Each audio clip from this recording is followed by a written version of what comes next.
I dream media సగర్వంగా సమర్పిస్తోంది silver screen legends. ఇవాల్టి silver screen లెజెండ్ని మరొక్కసారి పరిచయం చేసుకోవడం మనందరికీ చాలా అదృష్టం, నాకు మహదానందంగా ఉంది. ఎందుకంటే వారు కేవలం సినీ రంగ లెజెండ్ మాత్రమే కాదు.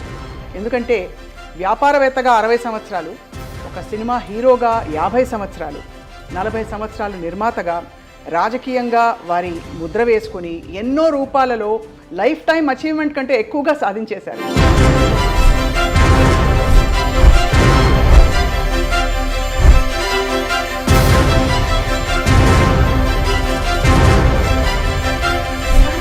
వారే అందరికీ సుపరిచితులు, ఆత్మీయులు డాక్టర్ మురళీమోహన్ గారు. శ్రీదేవి గారు హీరోయిన్గా నటించిన మొదటి ఫిలిం బంగారక్క. అప్పుడు చాలా చిన్నపిల్ల సార్ ఆవిడ. చాలా సరిగ్గా చెప్పాలంటే హీరోయిన్గా అదే ఫస్ట్ సినిమా. వాళ్ళ అమ్మగారు మిమ్మల్ని అల్లుడు చేసుకుందాం అనుకున్నారా అంటారు, నిజమా సార్? ఈ అబ్బాయి బాగున్నాడు, బుద్ధిమంతులా ఉన్నాడు, బాగా సినిమాలు కూడా ఉన్నాయి. జయచిత్రతో యాక్ట్ చేసినప్పుడు జయచిత్రతో పెళ్లి పెళ్లి అని చెప్పి అవును చాలా వచ్చేసింది. జయచిత్ర గారే నాతో చెప్పారు మన ఇంటర్వ్యూ. నేను వాళ్ళ రోజు దాసరి గారి ఆధ్వర్యంలో మురళీమోహన్ గారు జయచిత్ర గారు పెళ్లి చేసుకోవడానికి హైదరాబాద్ వెళ్ళారు. మీరు శోభన్ బాబు గారికి కూడా చాలా క్లోజ్ కదా సార్. ఈ ప్రపంచంలో 3 వంతులు సముద్రమే ఉంది, 1 వంతే భూమి. ఆ భూమిలో కూడా మంచు పర్వతాల మీద మనం వెళ్ళి ఉండలేము, అలాగే ఎడారుల్లో మనం ఉండలేము. ఎంత బ్రిలియంట్! అందరికీ తెలిసింది ఆయన సముద్రం ఇంత, ఈ భూమి ఇంత అని తెలుసు మనకి, కానీ ఈ క్యాలిక్యులేషన్ చెప్పింది ఆయన. అంటే అప్పట్లో జయలలిత గారిని ఒక్కసారి మాత్రం అన్నాడు. చాలా హ్యాపీగా ఫీల్ అయ్యేవాడిని. అది అంటే మీరు డాన్స్ అవి ఎలా నేర్చుకున్నారు సార్? అలాగే స్టెప్లు అది ఒక్కటే నాకు భయంకరమైన ఇది. మీకు బాగా ఇష్టమైన పాటలు ఏ పాటలు సార్? మీ మీద చిత్రీకరించిన పాటలు? జయసోదరాన్ని చేసిన సిరిమల్లె పువ్వులే నవ్వు చిన్నారి పాపల్లో, అది ఒక అద్భుతమైన పాట. క్రాంతి కుమార్ తీసిన ఇంకో సినిమాలో దిక్కులు చూడకు రామయ్య పక్కనే ఉన్న Seethamma. So but anyway sir, మీరు మీ పందాలో వెళ్తూ మీరు ఒక వ్యాపారవేత్తగా, యాక్టర్గా, నిర్మాతగా కూడా మారారు 100 చిత్రాల తర్వాత. దానికి కారణం ఏంటి సార్? తర్వాత సినిమా అయ్యేటప్పటికి ఏమైందంటే పొలిటికల్గా నా మీద ఫోర్స్ తీసుకొచ్చి బలవంతంగా తీసుకెళ్లారు రాజకీయాలకు. మీకు ఇష్టం లేదు సార్? అస్సలు ఇష్టం లేదు. రామారావు గారు ఒక రోజున పిలిచి ఎంపీకి పోటీ చేయని చెప్పన్నారు. సెంట్రల్ గవర్నమెంట్, స్టేట్ గవర్నమెంట్ కూడా కాంగ్రెస్ వచ్చేస్తుంది. ఆ టైంలో ఇక్కడ రాజశేఖర రెడ్డి గారు ఆయన ఫోన్ చేసి, అందుకే నా జీవితంలో 3 మర్చిపోలేను. ఒకటి మొట్టమొదట మాణిక్యాలరావు గారని మాకు బిజినెస్లో నాకు వర్కింగ్ పార్ట్నర్గా ఇచ్చిన మాణిక్యాలరావు గారిని, సినిమాలో ఇంట్రడ్యూస్ చేసిన అట్టూరు పూర్చంద్రరావు గారిని నన్ను బాగా పైకి తీసుకొచ్చాను. నిజంగా ఆ రోజున దేవుడు అని ఎవరు పెట్టారో తెలియదు, కానీ నిజంగా ఆయన లైఫ్లో కూడా దేవుడు. అవునా సార్? సినిమా ఇండస్ట్రీలో డబ్బులు ఇచ్చినా ఇవ్వకపోయినా ప్రొడ్యూసర్ని పిలిచి, దెబ్బతిన్న ప్రొడ్యూసర్ని పిలిచి, ఏమయ్యా రావే అంటే ఎక్కడి నుంచి రారండి, డబ్బులన్నీ అయిపోయినాయి, మళ్ళీ సినిమా తీయనివాడు. కానీ మీరు పీక్లో ఉన్నప్పుడు సార్, మీరు టాప్ రెమ్యూనరేషన్ ఎలా తీసుకున్నారు సార్? ఈ రోజు వరకు నేను తీసుకున్న మ్యాక్సిమం రెమ్యూనరేషన్ అంతా అంటే ఎందుకు సార్ మురళీమోహన్ అనడానికి? మా అమ్మ నాన్నగారు పెట్టిన పేరు రాజా రామ్మోహన్ రాయ్ అండి. అబ్బా!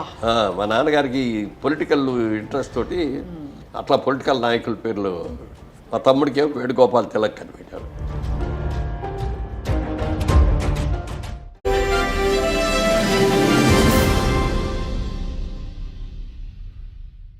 అందరికీ నమస్కారం. ఐ డ్రీమ్ మీడియా సగర్వంగా సమర్పిస్తోంది సిల్వర్ స్క్రీన్ లెజెండ్స్.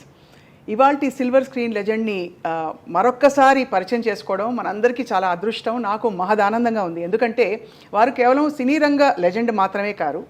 ఎందుకంటే వ్యాపారవేత్తగా 60 సంవత్సరాలు, ఒక సినిమా హీరోగా 50 సంవత్సరాలు, 40 సంవత్సరాలు నిర్మాతగా, రాజకీయంగా వారి ముద్ర వేసుకొని ఎన్నో రూపాలలో లైఫ్ టైం అచీవ్మెంట్ కంటే ఎక్కువగా సాధించేశారు. వారే అందరికీ సుపరిచితులు, ఆత్మీయులు డాక్టర్ మురళీమోహన్ గారు. వారితో మాట్లాడబోతున్నాం జీవిత పాఠాల గురించి ఇవాళ. ఎందుకంటే సినిమా యాక్టర్గా వారిని చాలా సందర్భాల్లో మనం పలకరించాం, కలుసుకున్నాం. సార్ సాదర్ నమస్కారం. నమస్తే అమ్మా. మిమ్మల్ని కలవడం చాలా సంతోషం సార్. చాలా సంతోషం నాకు కూడా, చాలా రోజులు మిమ్మల్ని కలిసి కూడా. సార్ మీ గ్లోయింగ్ ఆనందకరమైన మీ మైండ్కి రహస్యం ఏంటి సార్? రహస్యం అని కాదు కానీ అంటే మనం నిర్మలంగా ఉండాలి. నెంబర్ 1 పాజిటివ్ మైండ్లో ఉండాలి.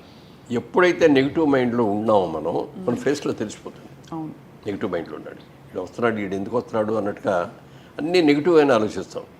మా ఇంట్లో కూడా బ్రదర్స్, మా బాబు వీళ్ళందరూ కూడా అంటారు, మీరు అన్ని పాజిటివ్గా ఆలోచిస్తారు, మీకు అందరూ మీ కళ్ళకి అందరూ మంచి వాళ్ళలాగానే కనపడతారు. వాళ్ళు ఆడ ఎట్ట అంటాడు, ఇటు ఇట్ట అంటాడు.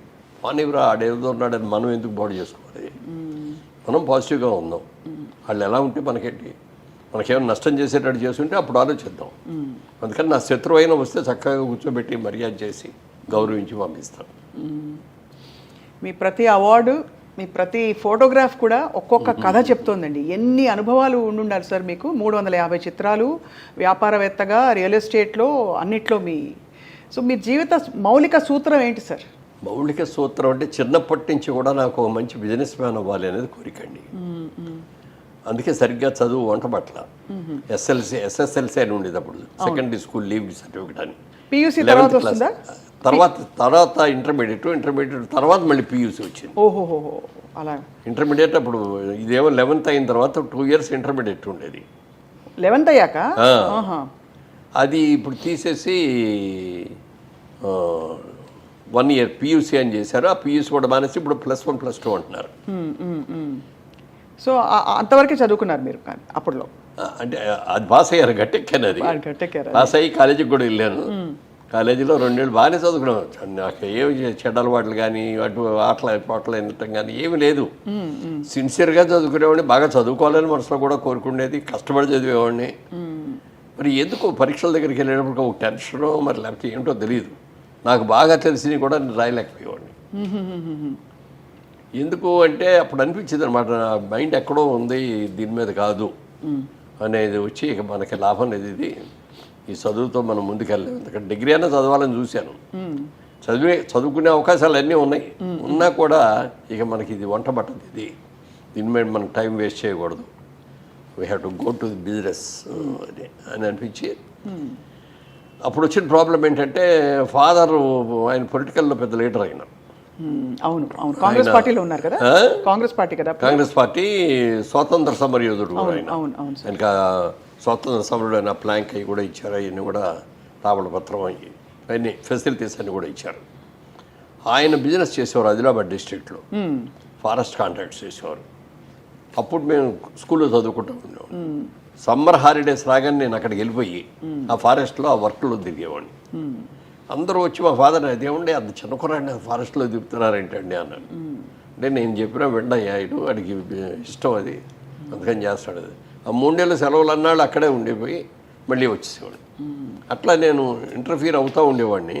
కానీ ఆయనకు ఆ పొలిటికల్ దీంతో కొంత పాలిటిక్స్లో ఉండి సరిగ్గా బిజినెస్ గోస్తాల మీద వాళ్ళ మీద వదిలేయటం మూలంగా కానీ, లేకపోతే ఈ డబ్బులన్నీ బిజినెస్కి ఖర్చు పెట్టాలని డబ్బులు తీసుకెళ్ళి దానికి ఖర్చు పెట్టడం మూలంగా కానీ ఏదో మొత్తానికి బిజినెస్లో కొంచెం దెబ్బతిన్నాం. ఆ దెబ్బతింటాం మూలంగా ఏమైందంటే ఇంట్లో 2 ఆడపిల్లల పెళ్ళిళ్ళు, మా ఇల్లు బాగు చేయటం ఇవన్నీ వచ్చేటప్పటికి ఉన్న ఎంత క్యాష్ అంతా సరిపోయింది దానికి. ఏదో కొద్దిగా భూమి మిగిలింది తప్ప అయిపోయింది. అప్పుడు నేను బిజినెస్ చేద్దామంటే డబ్బులు లేవు, ఉద్యోగం చేద్దామంటే డిగ్రీ లేదు. ఏం చేయాలని ఆలోచిస్తుంటే ఊళ్ళో కుర్రాడు అందరూ కలిసి వచ్చి సరదాగా మనం ఒక మెడ్రాస్లో నాటకాల పోటీలు పెట్టారు, మనం కూడా ఒక నాటకం వేద్దామన్నారు. పని లేదు కదా, అందుకని చదువు పూర్తయినాడు కూడా డిగ్రీ పోయినాడు కూడా కూర్చున్నారు అందరూ. వాళ్ళు మేమందరం కలిసి ఓ నాటికేసాం పోలీస్ అని. అందులో నేను పోలీస్ పాత్ర. అది చూసిన తర్వాత మా ఊర్లో వాళ్ళందరూ రే నువ్వు భలే ఉన్నావు, సినిమాలకు పనికొస్తావు, నువ్వు సినిమాకి వెళ్ళావు ఇది అన్నారు. ఏమిటి మన బిజినెస్ ఏమో మనకు ఇష్టమేమో బిజినెస్, వీళ్ళు సినిమాకి వెళ్ళమంటున్నారు, చూద్దాం లేదని అవకాశం వస్తే అప్పుడు అని అన్నా. కానీ దాని మీద ఇంట్రెస్ట్ తీసుకోవాలి.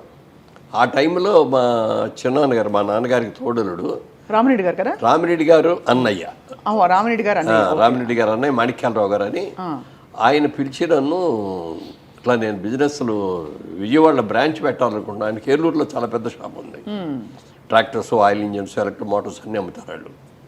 ఇది బ్రాంచ్ పెడుతున్నాను నేను అక్కడ, నువ్వు వర్క్ చేస్తావా అన్నాడు. వర్కింగ్ పార్ట్నర్గా ఉంటావా అన్నాడు. అంటే ఉంటానన్నా. నెలకు 100 రూపాయలు జీతం, 15 పైసలు వాటా. నేను బ్యాచిలర్ అయినా కాబట్టి 100 రూపాయలు ఓకే అన్నాను, చేశాను. తర్వాత పెళ్లి చేసుకున్న తర్వాత 150 చేశారు. అబ్బా, సరే 150 కూడా చాలదు, 40 రూపాయలు ఇంటి అతికిపోతే 110 రూపాయలు మిగిలేది.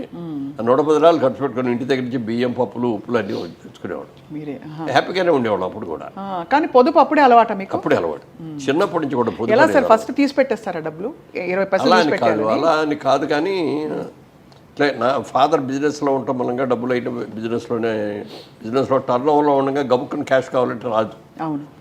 మాకు ఇంట్లో అవసరాలు ఏమైనా ఉంటే కూడా నాన్నగారికి ఫోన్ చేసి, అప్పుడు ఫోన్లు కూడా లేవు కదా, ఉత్తరం రాసేవాళ్ళం.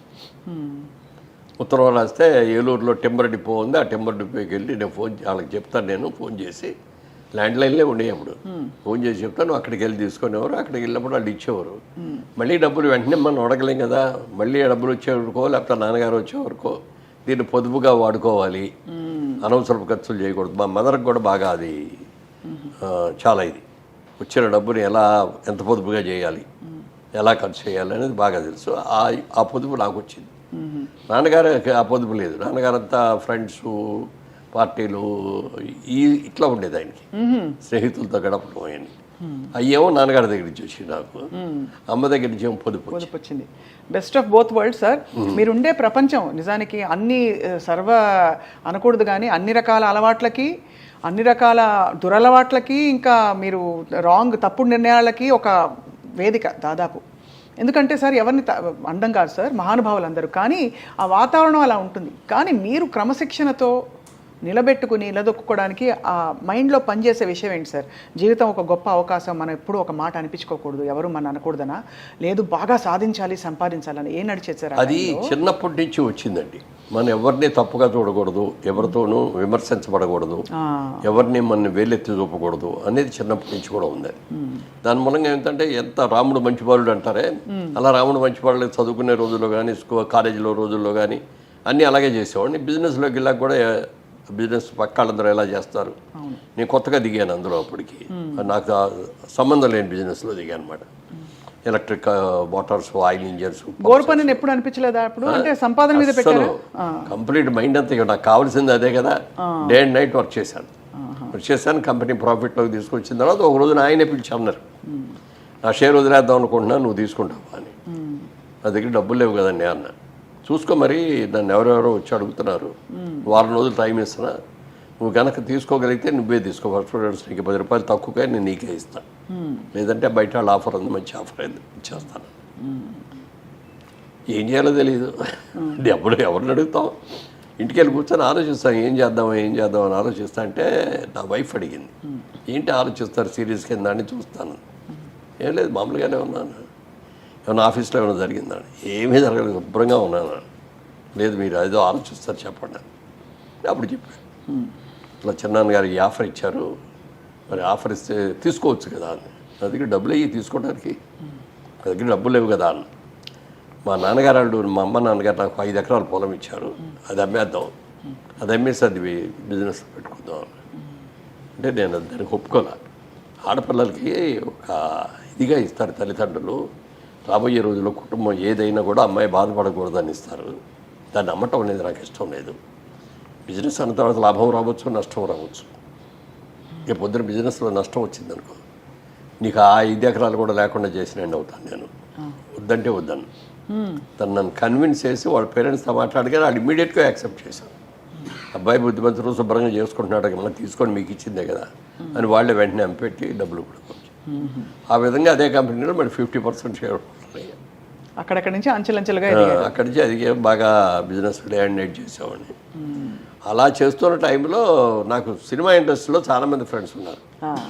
నేను కాలేజీలో నేను చదువుకునే రోజుల్లోనే కృష్ణ గారు నా క్లాస్ ఇద్దరు పక్క పక్కనే కూర్చున్నాడు. అంటే కొంచెం బుద్ధిమంతుల్ని అలా చేయని వాళ్ళందరూ ముందు కూర్చోబెట్టేవారు, ముందు బెంచ్లో. కృష్ణ గారు బుద్ధిమంతులా సార్? బాగా కుస్తీ కాదు. ఎంత బుద్ధిమంతులు అంటే బాగా మంచి, చాలా అందగాడు, మంచి గిరదాల జుట్టు, వైట్ డ్రెస్ వేసుకునేవాడు, అసలు తెల్లగా ఉండేవాడు మనిషి. వచ్చి చూడంగానే అబ్బా అనిపించేవాడు అనమాట. ఎక్కువ ఎవరితోనూ మాట్లాడేవాడు. నాకు బాగా స్నేహితుడు అయ్యాడు, ఇద్దరు పక్క పక్కనే కూర్చునేవాడు. కాలేజీలో వాళ్ళందరూ కలిసి ఆయన పెట్టిన నిక్నేమ్, కాలేజీలో నిక్నేములు చాలా పెట్టుకుంటారు ఒకళ్ళు. అవునవును. ఆయనకి పెట్టిన నిక్నేమ్ అంటాడు దేవుడు. అబ్బా, ఎందుకు సార్? దేవుళ్ళలాగా వచ్చి కూర్చుంటాడు, పలకడు పిలకడు. అలాగనా? చక్కగా అందంగా దేవుళ్ళలాగా అట్లా కూర్చుంటాడు, చొక్కా నలకదు, తెల్లటి చక్కటి బట్టలు వేసుకుంటాడు, మంచిది అని అట్లా దేవుడు అని పేరు పెట్టారు. నిజంగా ఆ రోజున దేవుడు అని ఎవరు పెట్టారో తెలియదు, కానీ నిజంగా ఆయన లైఫ్లో కూడా దేవుడు. అవునా సార్? సినిమా ఇండస్ట్రీలో డబ్బులు ఇచ్చినా ఇవ్వకపోయినా ప్రొడ్యూసర్ని పిలిచి, దెబ్బతిన్న ప్రొడ్యూసర్ని పిలిచి, ఏమయ్యా రావే అంటే ఎక్కడి నుంచి రారండి, డబ్బులన్నీ అయిపోయినాయి, మళ్ళీ సినిమా తీయనివ్వరు. నా దగ్గర డబ్బులు లేవండి, కొబ్బరికాయ కొట్టడానికి కూడా డబ్బులు లేవండి అంటే, నీకెందుకు అయింది, నేను చూసుకుంటా, సినిమా మొదలు ఇదిగో పలానా డైరెక్టర్, ఇదిగో పలానా సబ్జెక్టు, పలానా క్యాస్టింగ్ అని చెప్పి ఫైనాన్స్ని పిలిచి, డిస్ట్రిబ్యూటర్ని పిలిచేసి ఆయన గ్యారంటీ సంతకం పెట్టి డబ్బులు ఇప్పించి. ఎలా సార్? ఎందుకు అంటే ఆ మంచితనం వెనక ఉండే విషయం ఏంటి? అంటే తన ప్రొడ్యూసర్ ఎవరు కూడా సఫర్ అవ్వకూడదు, తనతో నా మీద నమ్మకంతో నన్ను వచ్చి సినిమా తీసిన అయితే సక్సెస్ అయితే వెల్ అండ్ గుడ్, ఇంకో సినిమా తీస్తాడు, ఫెయిల్ అయిన అతన్ని ఆదుకోవాలి మనం అని చెప్పి అట్లా తీసుకొని వాళ్ళని ఎంతోమందిని అట్లా ఆదుకున్నాడు ఆయన కృష్ణ గారు. దాంతో నిజంగా అదే అప్పుడు అనిపిస్తుంది, కాలేజీలో మనం దేవుడు అని పెట్టిన పేరు 100% అట్లాగే చేశాడు అని చాలామందికి ఎన్ని రకాల హెల్ప్ చేశాడు చెప్పడానికి. చాలా మంచి వ్యక్తి. మీరు వారు దాదాపు ఒకటే టైంలో వచ్చారా సార్ సినిమా ఇండస్ట్రీ? కాదు, వారు ముందు ఆయన సినిమా మేము చదువుకున్న రోజుల్లోనే డైరెక్టర్ తిలక్ గారు అని ఒక ఆయన వచ్చారు. అంతకుముందు నాగేశ్వరరావు గారు వజ్రోత్సవం జరిగింది, 60 సినిమాలు పూర్తయిన తర్వాత చాలా పెద్ద ఎత్తున చేసి మా ఏలూరు కాలేజీకి కూడా గెస్ట్గా వచ్చారు ఆయన. వచ్చినప్పుడు ఆయన దగ్గర ఎంబడబడి అందరూ కూడా అప్పుడు ఈ లేవు కదా, సెల్ ఫోన్ లేవు కదా, ఫోటోలు గిటోలు లేవు, అందరూ ఈ ఆటోగ్రాఫ్ బుక్లు పుచ్చుకొని ఆటోగ్రాఫ్లు చేసుకునేవారు. అదంతా చూడంగానే ఇతనికి మనసులో పడింది. అది నేను కొంచెం అందంగానే ఉంటాను, నేను కూడా సినిమా యాక్టర్ని అయితే నాకు కూడా ఇట్లాగే ఇంత ఫ్యాన్ ఫాలోయింగ్ వస్తుంది కదా అని ఫస్ట్ ఇది దాంట్లో వచ్చింది. ఆ తర్వాత కొద్ది రోజులు డైరెక్టర్ తిలక్ గారు ఏదో ఫంక్షన్కి మా కాలేజీకి వచ్చారు. అప్పుడు ఈయన చూసి పిలిచాడు, ఈయన సినిమాల్లోకి వస్తావా అన్నాడు. వస్తారు సార్ అన్నాడు చాలా ఆనందంగా. అనగానే నువ్వు నా అడ్రస్ ఇచ్చి వెళ్తాను, నువ్వు మెడ్రాస్ వచ్చినప్పుడు నన్ను కలుగు అన్నాడు. ఈ లోపల చదువు డిగ్రీ పూర్తి చేశాడు ఆయన. పూర్తి చేసి మెడ్రాస్ వెళ్ళిపోయాడు. మెడ్రాస్ వెళ్తే నేను అప్పుడు తీసిన సినిమా అయిపోయింది, ఇప్పుడు ఆన్ హ్యాండ్ ఏది లేదు, మళ్ళీ నెక్స్ట్ సినిమా మొదలుపెట్టినప్పుడు ఇస్తాను, ఆ లోపల అప్పుడు దాకా నాటకాలు వేస్తూ ఉండేవారు. అట్లా సోమన్ బాబు ఈయన ఇంకా కొంతమంది కలిసి నాటకాలు వేసి ఉన్నప్పుడు అలా అయ్యాడు. నేను ఆయన వెళ్ళిన తర్వాత దాదాపు 10 ఏళ్ల తర్వాత వెళ్ళాను. ఆయనేమో సినిమాల్లోకి వెళ్ళాడు, నేనేం బిజినెస్లోకి వెళ్ళాను. టచ్లో ఉండేవారు. నేను మా బిజినెస్కి అంతా హెడ్ క్వార్టర్స్ మాకు కోయంబత్తూరు, అక్కడ మ్యానుఫ్యాక్చర్ అవుతాయి అన్నమాట ఆయిల్ ఇంజన్స్, మోటార్స్ ఆయిల్. నేను ఫ్రీక్వెంట్గా కోయంబత్తూరు వెళ్ళేవాడిని. తిరిగి వచ్చేటప్పుడు మెడ్రాస్లో ఆగి ఆ రోజంతా అక్కడ ఉండి నెక్స్ట్ డే నైట్ విజయవాడ వచ్చేవాడిని. అప్పుడు వెళ్ళటం, కలుసుకోవటం, మాట్లాడుకోవటం అవన్నీ ఉండి. మీరు సినిమా ఇండస్ట్రీకి వచ్చే టైంకి మీరు married, settled and business man, 2 పిల్లలు ప్లస్ ఇంకా క్రాంతి కుమార్ నా క్లాస్మేట్, విజయబాబు రెడ్డి గారు నాకు సీనియర్ కొద్దిగా, విజేంద్ర ప్రసాద్ గారు క్లాస్మేట్, ఇట్లా చాలామంది ఉన్నారు. ఇంకా డాక్టర్ సాంబశివరావు గారు, వీళ్ళందరూ కూడా వాళ్ళందరూ అనేవారు ఎప్పటికప్పుడే రావయ్యా అని. శోభన్ బాబు గారు కూడా ఒక రోజున కలిసాం. ఆయన కలిసిన రోజున ఆయనకే ఇట్లా చూస్తాడు, ఏంటి సార్ అలా చూస్తున్నాను అన్న, నువ్వు బాగున్నావు కదా, ఎందుకు సినిమాలో ట్రై చేయొచ్చు కదా, ఎందుకు చేయట్లేదు అన్నాడు. నాకు సినిమాల మీద ఇంట్రెస్ట్ లేదండి, బిజినెస్ మీద ఇంట్రెస్ట్, నేను అందుకని బిజినెస్ చేసుకుంటున్నాను అన్న. లేదు మీరు ట్రై చేయండి బాగుంటారు ఇది అన్నాడు. వద్దురండి అన్న. ఆ తర్వాత ఆయన్నే హీరోగా పెట్టి క్రాంతి కుమారును హనుమాన్ ప్రసాద్ గారు శారదా అని సినిమా తీశారు. గొప్ప హిట్ అయింది అది, మ్యూజికల్గానే హిట్ అయింది ఇది. ఆ సినిమా మొత్తం రాజమండ్రిలో తీశారు. నేను బెజవాడి నుంచి సాటర్డే సండే వస్తే అక్కడికి వెళ్ళిపోయి ఆ 2 రోజులు ఆడతా గడిపేసి మళ్ళీ వచ్చేవాడిని. అప్పుడు కూడా 4-5 సార్లు అన్నాడు ఆయన, లేదు రాజుబాబు, అప్పుడు నా పేరు రాజుబాబు గారు మీరు ట్రై చేయండి బాగుంటుంది మీరు అది అన్నాడు. వదిలేండి సార్ బిజినెస్ చాలా బాగుంది, నేను దీన్ని వదిలి రాలేండి అన్న. తర్వాత అనుకోకుండా అట్లూరు పూర్చంద్రరావు గారి దగ్గర నుంచి ఆఫర్ వచ్చింది. వాళ్ళ సినిమాలో హీరో, డైరెక్ట్ హీరో. ఇప్పుడు జనరల్గా చిన్న క్యారెక్టర్ నుంచి లేకపోతే సెకండ్ హీరో నుంచి హీరో అవుతారు కదా, ఇదేదో డైరెక్ట్ ఆఫర్ వచ్చేసింది మనకి, ట్రై చేద్దామా అని ఆలోచన వచ్చినా సరే ముందు నా వైఫ్ని అడగాలి, ముఖ్యంగా పేరెంట్స్ని అడగాలి అని చెప్పి పేరెంట్స్ని అడిగాను. ముందు అడిగితే మనకి ఎందుకు, శుభ్రంగా బిజినెస్ చేసుకుంటున్నావు కదా, ఇప్పుడు మళ్ళీ సినిమాలు ఎందుకు అన్నారు. సరే మా ఆవిడ దగ్గరికి వెళ్ళేటప్పటికీ ఆలోచించి, ఇది మీరు ట్రై చేసింది కాదు, ఈ ఆఫర్ మీకే వచ్చింది. లక్ష్మీదేవి వచ్చే తలుపు ఒకసారి కొడద్దంటారు, వచ్చినప్పుడు తలుపు తీస్తే ఆ లక్ష్మీదేవి మనకి ఇంట్లోకి వస్తుంది. మనం తలుపు తీయకుండా ఉంటే ఆ లక్ష్మీదేవి అక్కడ పక్కెట్టుకో ఇంకో ఇంటికి వెళ్ళిపోదు. మీకు ఈ అవకాశం ఒక ట్రైల్ వేయండి, తప్పే ఉంది. మన బిజినెస్ ఎక్కడ ఉంది, షూటింగ్ అయిన రోజులు మీరు అక్కడే ఉండాలి. షూటింగ్ అయిన తర్వాత ఒక్కరోజు కూడా అక్కడ ఉండకుండా మళ్ళీ విజయవాడ వచ్చేసి బిజినెస్ చూసుకోవాలి. సార్ బిజినెస్ మ్యాన్గా టైమ్ ఇస్ మనీ కాబట్టి మీరు బిజినెస్ వదిలి అక్కడ నెల రోజుల్లో ఎన్నో డేస్ ఇవ్వాలి. మరి అది మీరు ఎంత లెక్కేసుకోవాలి, ఎంత అడగాలి రెమ్యూనరేషన్ అంటే? అంటే అప్పుడు రెమ్యూనరేషన్ అడిగే స్టేజ్ ఉండదు, ఎందుకంటే కొత్త వాళ్ళ దగ్గర డబ్బులు కూడా తీసుకొని సినిమాలు తీసే రోజులు అయ్యి. ఓహో, కొత్తగా ఎవరైనా వచ్చి హీరో కావాలంటే ఇది అంటే అందరూ తీసుకుంటారు కాదు, అసలు కొత్తగా ఫస్ట్ టైం చేసిన వాళ్ళకి డబ్బులు కూడా ఇవ్వరు. కానీ మా నిర్మాత గారు నాకు 3,000, గిరిబాబుకి 3,000 రెమ్యూనరేషన్ ఇచ్చారు. ఓహో, అప్పుడు 3,000 పెద్ద అమౌంట్గా ఫీల్ అయ్యాను. 3,000 వచ్చింది వాళ్ళు ఒకసారి. కానీ అప్పుడు బిజినెస్ మ్యాన్గా సుమారు అంటే ఒక అంచనాకి సార్ ఎంత వచ్చేది మీకు రాబడి పర్ మంత్? పర్ మంత్ లాగా అంచనా కోసం ఐడియా ఉండడానికి అంటే సంవత్సరానికి లెక్కేసుకొని మాకు ఒక 50, మా పార్ట్నర్కి ఒక 50 అట్లా వచ్చేది. 50,000 పర్ మంత్? పర్ మంత్ కాదు, పర్ ఇయర్. Per year. ఓహో, ఆ రోజుల్లో పర్ మంత్ అంటే అంత. అదే 50,000 పర్ ఇయర్ అంటే దాదాపు మీరు ఇప్పుడు 3 × 12 అంటే 12 నెలలకి 3,000 లెక్కేసుకుంటే కూడా నాట్ బ్యాడ్, కొంచెం తక్కువ. బట్ అంటే ఉంటాయి కదా సార్ లెక్కలు, ఇప్పుడు ఒక రోజు ఇవ్వాలి. అప్పుడు డబ్బు గురించి ఆలోచించాల, ఇదేదో కొత్త ప్రయత్నం వచ్చింది, ఈ ప్రయత్నంలో కూడా వెళ్ళారు. అప్పుడు నాటకాలు వేస్తూ ఉండేవాడు విజయవాడలో. నాటకాల ఇంట్రెస్ట్ కూడా ఉంది కాబట్టి ట్రైల్ వేద్దాంలే అని చెప్పి ఆ దేశం అది సక్సెస్ అవ్వబట్టి అంచెలంచెలుగా పైకి వెళ్ళటం. అక్కడ దాసనారాయణ గారు 2వ సినిమాకి పరిచయం అవ్వటం. ఏమనేవారు సార్ మీ యాక్టింగ్ చూసి అప్పట్లోనే? దాసర్ గారు నా యాక్టింగ్ కంటే కూడా నా సిన్సియారిటీని ఎక్కువ చూసేవారు. నేర్చుకోవాలి అనే ఇది, తర్వాత టైం మెయింటైన్ చేయటం ఒకటి. తర్వాత సినిమా ప్రొడ్యూసర్ హనుమాన్ ప్రసాద్ గారు నాకు క్లోజెస్ట్ ఫ్రెండ్. మేము మా షాప్స్ బిజినెస్లో పక్కనే. ఆయన ప్రొడక్షన్, నేనే ప్రొడక్షన్, మా సొంత సినిమా నటుగా ప్రొడక్షన్ కూడా చేసేవాడిని. బెంగళూరులో జరిగింది షూటింగ్ అంతా. ఈ ఇల్లు బాగుందయ్యా, ఈ షూటింగ్ బాగుంటుంది అని ఆయన అంటే వెంటనే నేను వెళ్ళిపోయి వాళ్ళ దగ్గరికి వెళ్ళి ఐఎమ్ సో అండి, తెలుగు సినిమా షూటింగ్ అండి, మీరు ఇవ్వాలండి అంటే వాళ్ళు వెంటనే ఇచ్చేవాడు. ఇవన్నీ చేయటం, అరేంజ్మెంట్స్ చూడటం, సిన్సియారిటీ ఇవన్నీ చూసి బాగా నచ్చేసింది ఆయన.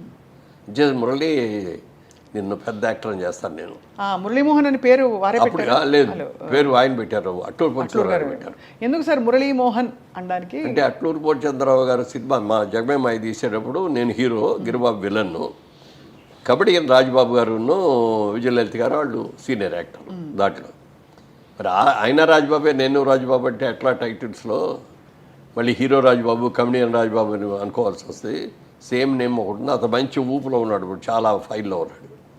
వేరే పేరు ఏమైనా మారిస్తే బాగుంటుంది, నీ అసలు పేరు ఏంటన్నారు. మా అమ్మ నాన్నగారు పెట్టిన పేరు రాజా రామ్మోహన్ రాయ్ అండి. మా నాన్నగారికి పొలిటికల్ ఇంట్రెస్ట్ తోటి అట్లా పొలిటికల్ నాయకుల పేర్లు, మా తమ్ముడికి ఏమో వేణుగోపాల్ తిలక్ అని పెట్టారు. అదండి. కానీ అందరూ ఊళ్ళో రాజబాబు అనిపిస్తారు. స్కూల్లో కూడా బుక్లు, ఎస్ఎస్సి బుక్లో కూడా రాజబాబు అని ఉంది, అందుకని రాజబాబుయే కన్ఫర్మ్ అయిపోయిందండి. అయితే రాజా రామ్మోహన్ రాయ్ అంటున్నారు కదా, మోహన్ అని పెట్టుకుందాం, అదంటే పెద్ద పేరులాగా ఉంది, మోహన్ అని పెడదామా అన్నారు. ఓకే అండి. ప్రెస్లో అనౌన్స్ చేస్తే ప్రెస్లో ఎవరో ఉన్నారు, ఏమంటే మోహన్ అంటే ఏదో కట్ చేసినట్టుగా ఉంది, రామ్మోహన్, కృష్ణమోహన్ లాగా మురళీమోహన్ ఏదో అట్లా అంటే బాగుంటుందండి అని వెంటనే అన్నారు. మురళీమోహన్ ఎలా ఉంది మురళి అన్నారు రాజబాబు గారు అంటే. బాగుంది సార్ అన్న అనగానే అది కన్ఫర్మ్ అయ్యింది. సో అలా మురళీమోహన్ గారు అడుగు పెట్టడం ఒక వెలిగేశారు సార్. అదే అంటే మొట్టమొదట ఇంకా రావాలి అవద్దని అనుకుంటానే షూటింగ్ ఉంటే అక్కడ మెడ్రాస్లో ఉంటాం, లేకపోతే విజయవాడలో ఉంటాం, బిజినెస్ చూసుకోవడం అట్లాగే ఉండేది. అలా ఒక 2 ఏళ్ళు గడిచింది. 2 ఏళ్ళు గడిచిన తర్వాత నెంబర్ ఆఫ్ ఫిల్మ్స్ వచ్చేసి ఒక్కరోజు కూడా హైదరాబాద్ వెళ్ళలేదు, విజయవాడ వెళ్ళడానికి ఖాళీ ఉండేది కాదు. ఇక మనం సెటిల్ అయ్యాం, మనం దీని మీద ఇది అవ్వచ్చు అన్నప్పుడు ఫ్యామిలీ షిఫ్ట్ చేసి అప్పుడే బిజినెస్ కూడా పార్ట్నర్ దగ్గరికి వెళ్ళామని మీరు తీసేసుకోండి, నేను ఇక రాలేను అని చెప్పంటే ఆయన మీరు లేకుండా నేను బిజినెస్ చేయలేను, నా వల్ల కాదు, క్లోజ్ చేసేద్దామని అంటే బిజినెస్ క్లోజ్ చేసి నిజానికి సార్ మీ సినిమాలన్నీ చాలా ఇష్టపడి చూసేవాళ్ళం మేము టీవీల్లో, దూరదర్శన్లో వచ్చినప్పుడు కూడా. ఎందుకంటే అన్ని పాజిటివ్ ఎండింగ్స్, దాదాపుగా మీవన్నీ కుటుంబ కథ, అన్ని కుటుంబ కథా చిత్రాలు. అండ్ ఎప్పుడూ ఒక మంచి ఇదే కనిపించేది, కానీ ఎక్కడ నెగిటివ్ అవి చాలా తక్కువ, అసలు ఎక్కువ ఉండేవి కాదు. ఇప్పుడు ఈవెన్ టీవీ సీరియల్స్లో లేడీ విల్స్ ఇవన్నీ ఉన్నారు, అందులో అవి కూడా ఉండేవి కాదు. అదే అంటే భరోసాగా ఉండేది, హాయిగా ఉండేది చూస్తే మీ సినిమా. ఇవన్నీ మీకు ఇలా రావడం అనేది, ఇలాంటి రోల్సే, అది మీకు డెస్టినీ అంటారా లేక? డెస్టినీ అని కాదు, కానీ భారతంలో ఒక అమ్మాయిని ఒక సినిమా దాసర్ గారు డైరెక్ట్ చేశారు. నేను, చంద్రమోహన్, రోజారమణి మేము మెయిన్ క్యాస్టింగ్. అందులో మంచి ఫాస్ట్ క్యారెక్టర్, స్టూడెంట్ లీడర్గా పెద్ద ఇది. ఆ సినిమా చూసిన తర్వాత చాలా బాగా సక్సెస్ అయింది. అది 100 రోజులు ఆడింది. చాలామంది నువ్వు ఈ టైప్ రోల్స్కి వెళ్తే బాగుంటుంది, యాక్షన్ ఫిల్మ్స్కి వెళ్తే బాగుంటుంది అది అన్నారు. కానీ అప్పుడు ఈ బుక్ అయిన సినిమాలన్నీ కూడా ఫ్యామిలీ ఓరియంటెడ్ సినిమాలే.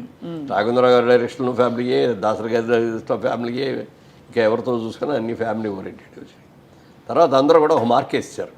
అక్కినేని నాగేశ్వరరావు గారు, సోహన్ బాబు, మురళీమోహన్, వీళ్ళు ముగ్గురు కూడా ఒక క్యాటర్ ఆఫ్ ఆర్టిస్ట్.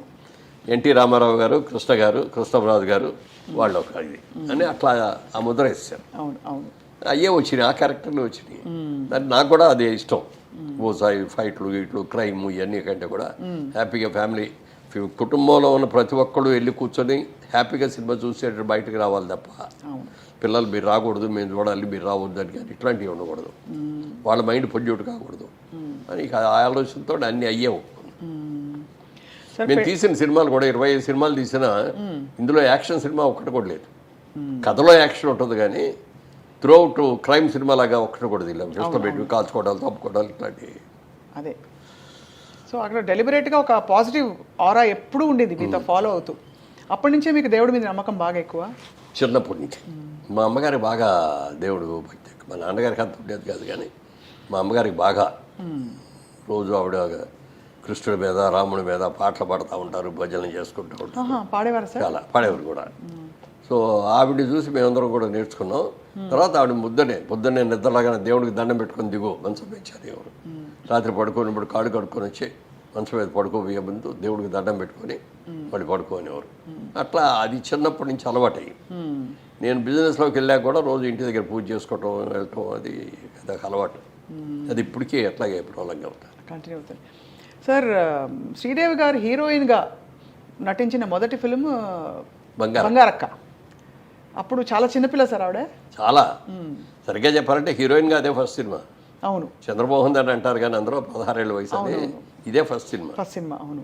అందులో అమ్మాయి పేరేంటి వయసు ఏంటంటే అప్పుడే పెద్ద మనిషి అయిన అమ్మాయి, చిన్నప్పటి నుంచి మగపిల్లలతో ఆడుకునే టైప్ క్యారెక్టర్ అనమాట. ఆ అమ్మాయికి సంగీత మాస్టర్గా నన్ను పెడతారు. ఇక ఆ సంగీత మాస్టర్కి వెళ్తాం, ఇది చేస్తే ఆ అమ్మాయికి మనసు ఎక్కడో ఉండేది పడవ. అసలు ఆ అమ్మాయి పెళ్లి చేసుకున్న తర్వాత ఇక అమ్మాయి మళ్ళీ మామూలు ట్రాక్లో రావడానికి ఎంత కష్టపడ్డాడు ఇది అదైనా దాని సబ్జెక్ట్ అది చేసాం. ఫస్ట్ చేసింది దాంతో. అప్పుడు వాళ్ళ అంటే ఇది అడగకూడదో అడగచ్చో తెలియదు సార్, వాళ్ళ అమ్మగారు మిమ్మల్ని అల్లుడు చేసుకుందాం అనుకున్నారా అంటారు, నిజమా సార్? ఆ సినిమా అప్పుడు కనుక తర్వాత సినిమాలు అయిన తర్వాత ఈ అబ్బాయి బాగున్నాడు, బుద్ధిమంతులాగా ఉన్నాడు, బాగా సినిమాలు కూడా ఉన్నాయి, మన అమ్మాయిని ఇస్తే బాగుంటుందనే ఆలోచన ఆవిడకి వచ్చింది. శ్రీదేవికి రాలా, ఆవిడకి వచ్చింది. ఆవిడకి వచ్చి వాళ్ళ ఫ్రెండ్ ఎవరి దగ్గర అంది, అమ్మాయికి ఆయన్ని ఇస్తే బాగుంటుందేమో అని చెప్పి అందంట. అంటే ఆయన పెళ్ళి అయిపోయిందండి, 2 పిల్లలు కూడా రండి అన్నారా? అంటే లేదు అట్లా అప్పుడే పెళ్ళి అయ్యి ఉంటుంది కుర్రాళ్ళలాగా ఉంటే. అంటే అయితే నేను తీసుకెళ్తానండి, వాళ్ళు నాకు ఫ్రెండ్సే, ఊరికే తీసుకెళ్తా, మీరు ఏం మాట్లాడదు అక్కడ వచ్చి చూసేసి వచ్చేయండి అని. ఇద్దరిని ఆవిడ తీసుకొని వచ్చిన తర్వాత ఇంటికి వచ్చాక చూసేది నన్ను, మా ఆవిడ్ని, మా పిల్లల్ని అందరిని చూసి మళ్ళీ డ్రాప్ అయిపోయింది. మేడంకి ఇవన్నీ తెలుసా సార్? తెలుసు. ఏమనేవారు అంటే నవ్వురుకుంటుంది అంతేనా? ఎప్పుడు ఒక చిన్న ఇది కూడా రాలేదు అసలు ఈర్ష్య కానీ. ఇప్పుడు జయచిత్ర పెట్టినప్పుడు జయచిత్రతో యాక్ట్ చేసినప్పుడు జయచిత్రతో పెళ్ళి అని చెప్పి అవును చాలా ఇట్లా వచ్చేసింది. తమిళ పత్రిక దినతంతి అని ఉండేది ఒక న్యూస్ పేపర్. జయచిత్ర గారే నాతో చెప్పారు మన ఇంటర్వ్యూ. మొన్నటి చెప్పారా? మొన్ననే చెప్పారు. అదే దాంట్లో ఫస్ట్ పేజీలో మెయిన్ పేజీలో సెకండ్ మెయిన్ హెడ్డింగ్గా వచ్చేసింది మా ఇద్దరిదే పెళ్ళి. నాకు తెలియదు అసలు ఇదేంటి ఇది. షూటింగ్కి వెళ్ళేప్పటికీ తమిళనాడు అందరూ లైట్ బాయ్స్ అందరూ తమిళనాడుగా ఇవరదా మురళీమోహన్ అని నన్ను చూపిస్తారు. ఏంటిది ఇవాళ కొత్తగా అందరూ ఇవరదా మురళీమోహన్ అని చూపిస్తున్నారు ఏంటి అని అనుకున్నా. నాకు తెలియదు. సెట్లోకి వెళ్ళిపోయిన తర్వాత ఎవరో వచ్చి అడిగారు, ఏంటి జయచిత్ర పెళ్లి చేసుకుంటున్నావు నిజమేనా అని. ఏంటి ఏం జయచిత్ర పెళ్లి చేసుకోవడం ఏంటి, నాకు పెళ్ళి అయిపోయింది కదా ఇంకా పెళ్ళి ఏంటి అన్న. కాదు ఇవాళ పేపర్లో వచ్చింది చూడ, నా తమిళ పేపర్ చూపించారు, అక్కడ నా ఫోటో జయచిత్ర ఫోటో 2 ఫోటోలు వేసి రాశాడు. ఈ లోపల అట్లూరు పూర్ణచంద్ర గారు ఫోన్ చేశారు, బాబు ఎక్కడున్నావు అన్నారు. వాహిని స్టూడియోలో ఉన్నానండి షూటింగ్లో అన్న. ఎంతసేపు సాయంత్రం దాకా ఇక్కడే రండి అన్న. నేను వస్తున్నాను అన్నాడు. అనగానే అప్పుడు భయం వేసింది. అప్పుడు దాకా ఏమీ లేదు. ఇదేంటి ఈయన వస్తున్నారు, ఈ పేపర్ ఏమైనా చదివాడు ఆయన, లేకపోతే ఏమైనా తెలిసిందా, వేరే పనితో వస్తారా అని కొంత ఇది ఉంది. అయినా అయ్యి ఉండదులే అని చెప్పి నా షూటింగ్లో పడిపోయాను. ఆయన కరెక్ట్గా 11:30కి వచ్చారు. వచ్చి బాబు ఒకసారి రాయిపోయి మాట్లాడదామని అని మేకప్ రూమ్ని తీసుకొచ్చి ఇట్లా పేపర్లో వచ్చింది బాబు నిజమేనా అన్నాడు. అయ్యో అలాంటి పని నేను ఎందుకు చేస్తానండి, నేను ఎప్పుడు అలాంటి పని చేయను, ఏదో ఎక్కడా పొరపాటు పడి ఏమన్నా చేస్తానేమో తప్పు అని చెప్పడం కోసం వద్దు అని చెప్పడం కోసం వచ్చాను అన్నారు. చాలా సంతోషం అండి మీరు నా మీద ప్రేమతో వచ్చినందుకు. మీరందరూ ఎప్పుడైనా నా గురించి తలెత్తుకునేటట్టు ఉండాలి తప్ప తలదించుకునేటట్టుగా నేను ఉండనండి ఎప్పుడు. అలాంటి పని చేయనండి. అందుకే బాబు చాలా సంతోషం అని చెప్పి వెళ్ళిపోయారు ఆయన. అంటే ఒక ఫాదర్లీ ఎఫెక్షన్ ఆయనకి నేనంటే. అవును సార్, మిమ్మల్ని ఇంట్రొడ్యూస్ చేసింది వారే, ఆయనే కదా. ఆయన పెట్టిన భిక్ష, పేరు పెట్టిన పేరే, పేరు ఆయన పెట్టారు, ఆయన పెట్టిన భిక్ష స్థానమే. అందుకే నా జీవితంలో ముగ్గురిని మర్చిపోలేను. ఒకటి మొట్టమొదట మాణిక్యాలరావు గారని మాకు బిజినెస్లో నాకు వర్కింగ్ పార్ట్నర్గా ఇచ్చిన మాణిక్యాలరావు గారిని, సినిమాలో ఇంట్రొడ్యూస్ చేసిన అట్టూరు పూర్చంద్రరావు గారిని, నన్ను బాగా పైకి తీసుకొచ్చిన దాసనారాయణ గారు. ఈ ముగ్గురిని మాత్రం జీవితంలో నేను మర్చిపోలేను. వాళ్ళు ఈ స్టేజ్లో ఉన్నానంటే వాళ్ళు పెట్టిన భిక్ష. అవును సార్, అది మీ మంచితనం సార్. మీరు గురువుల్ని గుర్తుపెట్టుకోవడం అన్నది చాలా గొప్ప లక్షణం కదా సార్. కానీ సార్ నిజానికి ఆ రోజుల్లో రెండో పెళ్లి జరగడం చాలా సర్వసాధారణంగా మనకి. ఇప్పుడు ఉదాహరణకి కృష్ణ గారు విజయ నిర్మల్ గారు పెళ్లి చేసుకున్నారు, ధర్మేంద్ర గారు పెళ్లి చేసుకున్నారు. అంటే భార్య ఉండగానే ఆ ప్రేమ ఒకటి కలిగి అది అవన్నీ కామన్స్ గారు. మీకు మైండ్లో ఎలా ఉండేది అసలు? ఆలోచన ఎప్పుడు రాలేదా అసలు? అలాంటి నేను సినిమా ఫ్యామిలీ షిఫ్ట్ చేద్దాం అనుకున్నప్పుడు నేను మొట్టమొదటి మీరు అడిగారు ఇందాక, ఏదో అన్ని రకాల ఈ ప్రలోభాలకి స్థానమైన ఈ రంగంలోకి వచ్చారు కదా, ఎలా ఉన్నారు అని అడిగారు. దానికి సమాధానం ఇప్పుడు చెప్తున్నాను. నేను ఇండస్ట్రీకి వచ్చేటప్పుడు, నేను ఫ్యామిలీ పిల్లల్ని తీసుకొని వచ్చేటప్పుడు నేను ఒకటే నిర్ణయం నాకు నేనే చేసుకున్నాను, సెల్ఫ్ ఇంపోజ్ చేసుకున్నాను అనమాట. సినిమా ఇండస్ట్రీలో ఉన్నంత వరకు, అంటే అది చేసుకోవడానికి కారణం అంటే సినిమా ఇండస్ట్రీలో గొప్పవాళ్ళు ఉన్నారు, వాళ్ళు చూసా ఏం చేయాలో, ఎలా కష్టపడాలో నేర్చుకున్నా. అలాగే కొంతమంది చాలా పెద్ద హీరోలుగా ఉండి వాళ్ళకున్న అలవాట్ల మూలంగా వాళ్ళ కెరియర్ని ఎలా పాడు చేసుకున్నారు అనే వాళ్ళని కూడా చూశాను. ఎవరు సార్ ఉదాహరణకి? పేర్లు చెప్పకూడదండి. ఓకే, రైట్, అర్థమైంది సార్. అందుకని నాకు నేనే కొన్ని రూల్స్ ఇంపోజ్ చేసుకున్నా. సినిమా ఇండస్ట్రీలో ఉన్నంత వరకు జోదం ఆడకూడదు, పేకాట ఆడకూడదు, డ్రింక్ చేయకూడదు, వ్యభిచారం చేయకూడదు, ఎవరితో ఆర్డర్తో లింక్ పెట్టుకోకూడదు. చాలా అది పెట్టుకొని మీరు చెప్తే నెంబర్ 40 ఏళ్ళు కంటిన్యూ చేసుకోవాలి. ఏ రోజున ఎక్కడ కూడా తాగటం కానీ, పేకాటం కానీ, రేసులకు వెళ్ళటం కానీ, అమ్మాయిలతో తిరగటం కానీ ఏమి. చాలా ప్రలోభాలు పెట్టిన వాళ్ళు ఉన్నారు, అవన్నీ చెప్పను. అయినా సరే, అంటే ప్రలోభాలు అంటే ఎలా పెట్టారు? ఏం కాదులే, పర్లేదు ఇవాళ అది బయట వాళ్ళు కూడా, సినిమా వాళ్ళే కాదు బయట వాళ్ళు కూడా. అప్పట్లో కొంచెం క్రేజీ యంగ్ హీరోగా క్రేజీగా కనపడేది సార్. మీరు అందగాడు అదొకటి. అంటే 2 రకాల వాళ్ళు ఉండేవారు. ఇదిగో ఇలాంటి అన్నయ్య ఉంటే బాగుంటుంది అనుకునే వాళ్ళు ఉన్నారు, ఇలాంటి మొగుడు ఉంటే బాగుండేవాళ్ళు అనుకున్నారు, ఇలాంటి తండ్రి ఉంటే బాగుండేవాళ్ళు అనుకున్నారు. అట్లా అనుకున్నారు తప్ప ఇంకా వేరేగా అనుకున్నారు. ఎప్పుడు సార్ ఒక డీసెంట్ నమ్మకం కలుగుతుంది ఈయన మీద అని అనుకునే వ్యక్తిని చూసినప్పుడు ఏ ఆడపిల్లైనా పెళ్ళైనా కాకపోయినా ఆ ఆలోచన రావడం సహజం. అదే సహజం, ఎందుకంటే ఈయన నమ్మచ్చు అనే ఫీలింగ్ వస్తుంది, భరోసా ఉంది ఈయన వల్ల అని. సో అలా మీరు చాలా మంది మనసుపడి ఉంటారు. మీరు పడకపోవడం గొప్ప కాదా అని కాదు కదా సార్, కానీ మీరు ఆ నిగ్రహం పెట్టుకోవడం అనేది చాలా గొప్ప. చాలా కష్టం కూడా. ఎందుకంటే అంత కావటానికి కారణం, నేను ఇండస్ట్రీకి వచ్చినప్పటికే నాకు పెళ్ళి 2 పిల్లలు ఉన్నారు. రేపు ఏదైనా నేను చేసిన తప్పుల మూలంగా నేను దెబ్బతినిపోతే నా భార్య రేపు నన్ను చూసి ఇదిగో ఇన్ని పెళ్లి చేసుకోవటం మూలంగా నేను ఇలా అయిపోయాను అని అనకూడదు. అలాగే నా పిల్లలు వీళ్ళకి పుట్టడం మూలంగా మా కర్మ, మేము ఇక్కడ వీళ్ళ కడుపులు పుట్టామేమో, ఇంత చెడ్డ పేరు వచ్చిందో అని మా పిల్లలు అనకూడదు. ఎప్పుడైనా నన్ను చూసి నా భార్య అయినా, నా పిల్లలైనా, నా బంధువులైనా, నా ఆత్మీయులైనా గర్వపడే రీతిలో నేను ఉండాలి తప్ప నేను చూసుకొని అసహించుకునే రీతిలో ఉండకూడదు అనేది చాలా స్ట్రిక్ట్, అంటే చాలా స్ట్రిక్ట్. 40 ఏళ్ళ తర్వాత నన్ను ఎందుకన్నానంటే 40 ఏళ్ళు ఉన్నాను ఊరికి. నేను సరదాగా నాగేశ్వరరావు గారు బాగా ఫ్రెండ్లీగా ఉంటారు. ఆయన అంటే నాకు చాలా ఆత్మీయం. ఐఎమ్ నిజంగా చెప్పండి, నేను నాగేశ్వరరావు గారి ఫ్యాన్ని. ఎన్నో సినిమాలు ఆయనతో కలిపి చేశాను.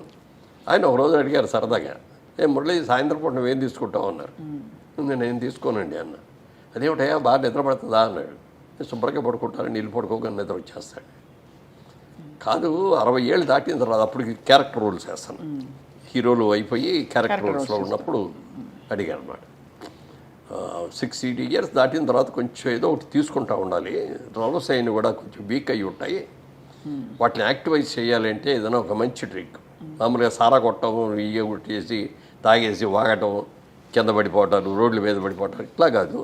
నన్ను ఒక మెడిసిన్ లాగా ఒక వైన్ కానీ లేకపోతే మంచి బ్రాండీ వస్తుంది ఫారెన్ నుంచి మంచి, అలాంటివి తీసుకొని ఒక పెగ్గు లేకపోతే 2 పెగ్గు అంతే, అంతకుమించి తాగకూడదు అన్నాడు. అని ట్రై చేయన్నారు. అంటే ఇంత పెద్ద ఆయన చెప్పారు, అనుభవంతో చెప్పాడు, ఆయనకున్న అనుభవాలు ఎన్నో ఉన్నాయి, వైన్ దాగి చూద్దాంలే అని చెప్పాను. అందుకని వైన్ బాటిల్ కొనుక్కొని తెప్పించుకొని ఇంట్లో కూర్చోను. ఇంటికి వచ్చినప్పుడు ఆ రోజున షూటింగ్లో అది 9 అయిపోయేది, లేకపోతే బయటకు వెళ్ళినా ఇట్లా 9 ఈజీగా అయ్యేది. ఇంటికి వచ్చేప్పుడు స్నానం చేసి అప్పుడు డ్రింక్ తీసుకోవటం మొదలుపెట్టి ఆ డ్రింక్ అయ్యి భోంచేద్దాం అనేవాడు 12 అవుద్ది. అప్పుడు దాకా మా ఆవిడ అక్కడే కూర్చోండి తప్ప పడుకోదెళ్ళి. తన భోజనం తన స్వహస్తాలతో భోజనం పెట్టడం ఎప్పుడు లేదు. పెళ్ళైన మొదటి రోజు నుంచి ఈ రోజు వరకు కూడా తనే వడ్డిస్తుంది. అన్నీ కూడా వేడివేడిగా. ఆ రోజుల్లో మైక్రోవేవ్లు అట్లాంటివి ఏమి లేకపోయినా కూడా నేను వచ్చే టైం చూసుకొని అన్ని కూరలు అవన్నీ వండేసేసి ఒక అన్నం మాత్రం వేడిగా పెట్టేవారు. వేడిగా అప్పటికప్పుడు వండేసి నేను ఇంట్లోకి వచ్చే స్నానం చేసి వచ్చే లోపల రెడీ అయిపోయేది అనమాట. అట్లా ఆ రోజు నుంచి ఈ రోజుగా వేడిగా తింటమే అలవాటు ఏదైనా సరే. Such a dedicated wife sir నిజంగా. అండ్ ఎంత నమ్మకంగా మిమ్మల్ని మీ వెంటే ఉండి మిమ్మల్ని నమ్మకంతో అంటే ఇండస్ట్రీలో ప్రోత్సహించడం అంటే సార్ వైఫ్ సపోర్ట్ లేండే మనకు అన్ని రంగాల్లో పార్ట్నర్ సపోర్ట్ ఉండాలి. నువ్వు ఎంత సంపాదించినా ఎంత కీర్తి ప్రతిష్ట ఇంటికి వచ్చేటప్పుడు హ్యాపీగా లేకపోతే అంతకంటే దరిద్రం ఇంకోటి ఉండదు. ఎన్నో ఈ ఫ్యామిలీస్లో చూశాను నేను ఇట్లాంటివి కూడా. అది వాళ్ళ తప్ప వీళ్ళ తప్ప అనేది పక్కన పెడితే అనుకూలమైన భార్య రాక అనుకూలమైన పిల్లలు లేకపోతే ఆ కుటుంబం ఎంత సంపాదించినా ఎంత పేరు ఉన్నా కూడా వేస్ట్. అవును సార్.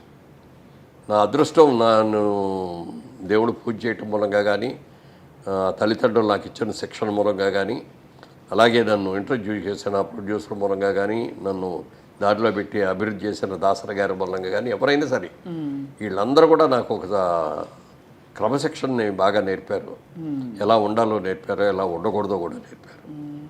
అందుకని నాగేశ్వరరావు గారు అంత ట్రైన్ చెప్పాడు, ట్రై చేద్దామని ట్రై చేసా కానీ నాకు అలవాటు కుదరలేదు. అది అలవాటు వారం 2-4 రోజులు ట్రై చేశాను, కుదరలేదు. ఇది మనకు కుదిరే కుదరదు కానీ వదిలేసాం. తర్వాత ఎప్పుడు మేడం 1 నెల అయిన తర్వాత నాగేశ్వరరావు ఏంటి ఇది మనం తీసుకుంటున్నావు అయినాను. లేదండి నాకు పర్లేదండి అది అన్న. తర్వాత అన్నాం కానీ తర్వాత మెల్లమెల్లగా ఏదో పార్టీసు ఇప్పుడు నాగేశ్వరరావు బర్త్డే అనుకో ఆ రోజున పార్టీ ఇచ్చేవారు. అలాగే పెద్ద బర్త్డేలు ఎన్నో ఉన్నప్పుడు అక్కడికి వెళ్ళినప్పుడు ఏదో ఒక పెగ్ తీసుకోవటం అనేది అలా చేసా కానీ అప్పుడు దాకా 47 మాత్రం అలా ముట్టుకోరు. చాలా పెద్ద విషయం, చాలా గొప్ప విషయం సార్. ఎందుకంటే మేము ఇండస్ట్రీ గురించి మామూలుగా వినేది మీరు ఇదే బేసిక్గా దట్ ఆ వాతావరణం హాయిగా ఫ్రీగా ఉంటుంది కాబట్టి రూల్స్ లేకుండా ప్రేమలో పడడం ఈజీ, ఎవరినైనా ఇష్టపడడం. అందులో మీ చుట్టూ ఉండేవాళ్ళు అందమైన హీరోయిన్లు అందరూ. సో అది మీరు చాలా ఫోకస్ చేసి మరీ ఇలా ఉండడం అనేది చాలా పెద్ద విషయం సార్. మీతో పాటు నటించిన హీరోయిన్స్ అందరిలో మోస్ట్ గ్లామరస్ ఎవరని మీరు అనుకున్నారు సార్? గ్లామరస్ అంటే మీకు సరైన జోడి. గ్లామరస్ అంటే శ్రీదేవి అంత గ్లామర్ ఎవరికే లేదండి. చాలా అందంగా ఉండేవారు కదా సార్. చాలా ఎక్సలెంట్గా ఉండేది. ఆ కళ్ళు, అసలు ఎక్స్ప్రెషన్, ఫేసు, మంచి పర్సనాలిటీ. నాకు ఈక్వల్గా ఉండేది హైట్. అమ్మాయి కూడా 5'7", 5'8" ఉండి ఉంటుంది. నేను 5'8.5". అమ్మాయి కూడా దగ్గర 7.5, 8 ఉండి ఉంటుంది. Personality, behaviour, wonderful behaviour. ఎప్పుడు ఒక తప్పుగా మాట్లాడటం లాగా కానీ ఏదైనా చిలిపి పనులు చేయటం కానీ అట్లాంటిది ఏమి ఉండేది కాదు. ఆ తర్వాత అంత అందగత్తె ఎవరు అంటే దీప గారు కూడా చాలా అసలు ఎంత అందంగా ఉండేది. కాకపోతే ఏంటంటే వాళ్ళ అమ్మ ఎప్పుడు పక్కన బ్యాగ్ పెట్టుకొని బ్యాగ్లో అన్ని బిస్కెట్లు, ఈ చీడిదిళ్ళు, బాదం పప్పులు ఇవన్నీ తెచ్చిపెట్టి షార్ట్ చేసి రాగానే పెట్టేస్తూ ఉండేది. అంటే ఆ అమ్మాయి బాగా ఎర్లీ ఏజ్లో వచ్చింది. ఏదైనా అంటే ఎవరిని అడిగితే 16 years 3 months బాబు అనేది. అలా ఏంటి పాపం చిన్నది కదా కష్టపడుతుంది అని చెప్పి పెట్టేది. ఆ పెట్టడం మూలంగా కానీ లేకపోతే అమ్మాయికి ఏదో ముందే ఆర్టిస్ట్ చేయాలనే ఆలోచన ఉండి కొంచెం స్టెరాయిడ్స్ ఏదో ఇచ్చి ఇది కూడా చేశారని అంటారు. ఎంతవరకు దాని మూలంగా కానీ అమ్మాయికి బాగా బాడీ వచ్చేసింది తర్వాత. లేకపోతే చాలా అద్భుతమైన యాక్టర్ అయ్యాడు. జయసుధ గారు ఇట్స్ ఏ ఫ్యామిలీ లేడీ. అదే ఇక అందులో సినిమా యాక్టర్ లాగా ఉండదు. ఆవిడతో నటిస్తా అంటే రియల్ క్యారెక్టర్తో నటిస్తాం అనే ఫీలింగ్ వస్తుంది తప్ప సినిమా యాక్టర్ లాగా. ఆవిడ నటించడం కూడా అలాగే చేస్తుంది. ఇప్పుడు మిగిలిన వాళ్ళు కొంతమంది చేసే దాంట్లో ఆర్టిఫిషియాలిటీ ఉంటుంది, అంతవరకే ఉండు, టచ్ అవ్వకూడదు, ముట్టుకోకూడదు అన్న లెవెల్లో ఉంటుంది. అవన్నీ ఉండేవి సార్ ఆంక్షలు, అంటే హీరోయిన్లు చెప్పేవారా? అప్పుడు లేదు, అప్పటికి లేదు. కానీ నాగేశ్వరరావు గారు ఎన్టీ రామారావు గారు చేసే రోజులు ఉండేవి. జమున గారు అయితే ఎప్పుడు చేతులు ఇక్కడి నుంచి కిందే తప్ప పైకి పుట్టుకొచ్చేవారు, ఇట్లా ఈ కూడా పట్టుకొచ్చేవారు. ఓహో, అంత అంత ఇదిగా ఉండేవారు. అది ఎన్ని లేకపోయినా కూడా ఎంతైనా కొంచెం దూరంగానే ఉండేవారు. ఇట్లా అప్పుడు ఈ ముద్దులు గిద్దులు ఈ గొడవలు ఏమీ లేవు కదా. అవునవునవును. ఎంతవరకు దగ్గర ఉన్నాలో అంతవరకే ఉండేవారు. ఆ క్లోజ్ చేస్తారు. ఈ అమ్మాయి వచ్చేటప్పటికంటే భార్య అంటే భార్యలాగానే ఉండేది అంత. ఇప్పుడు నేను చేసిన సినిమాల్లో కూడా హయ్యెస్ట్ సినిమాలు చేసింది ఆవిడతోటి.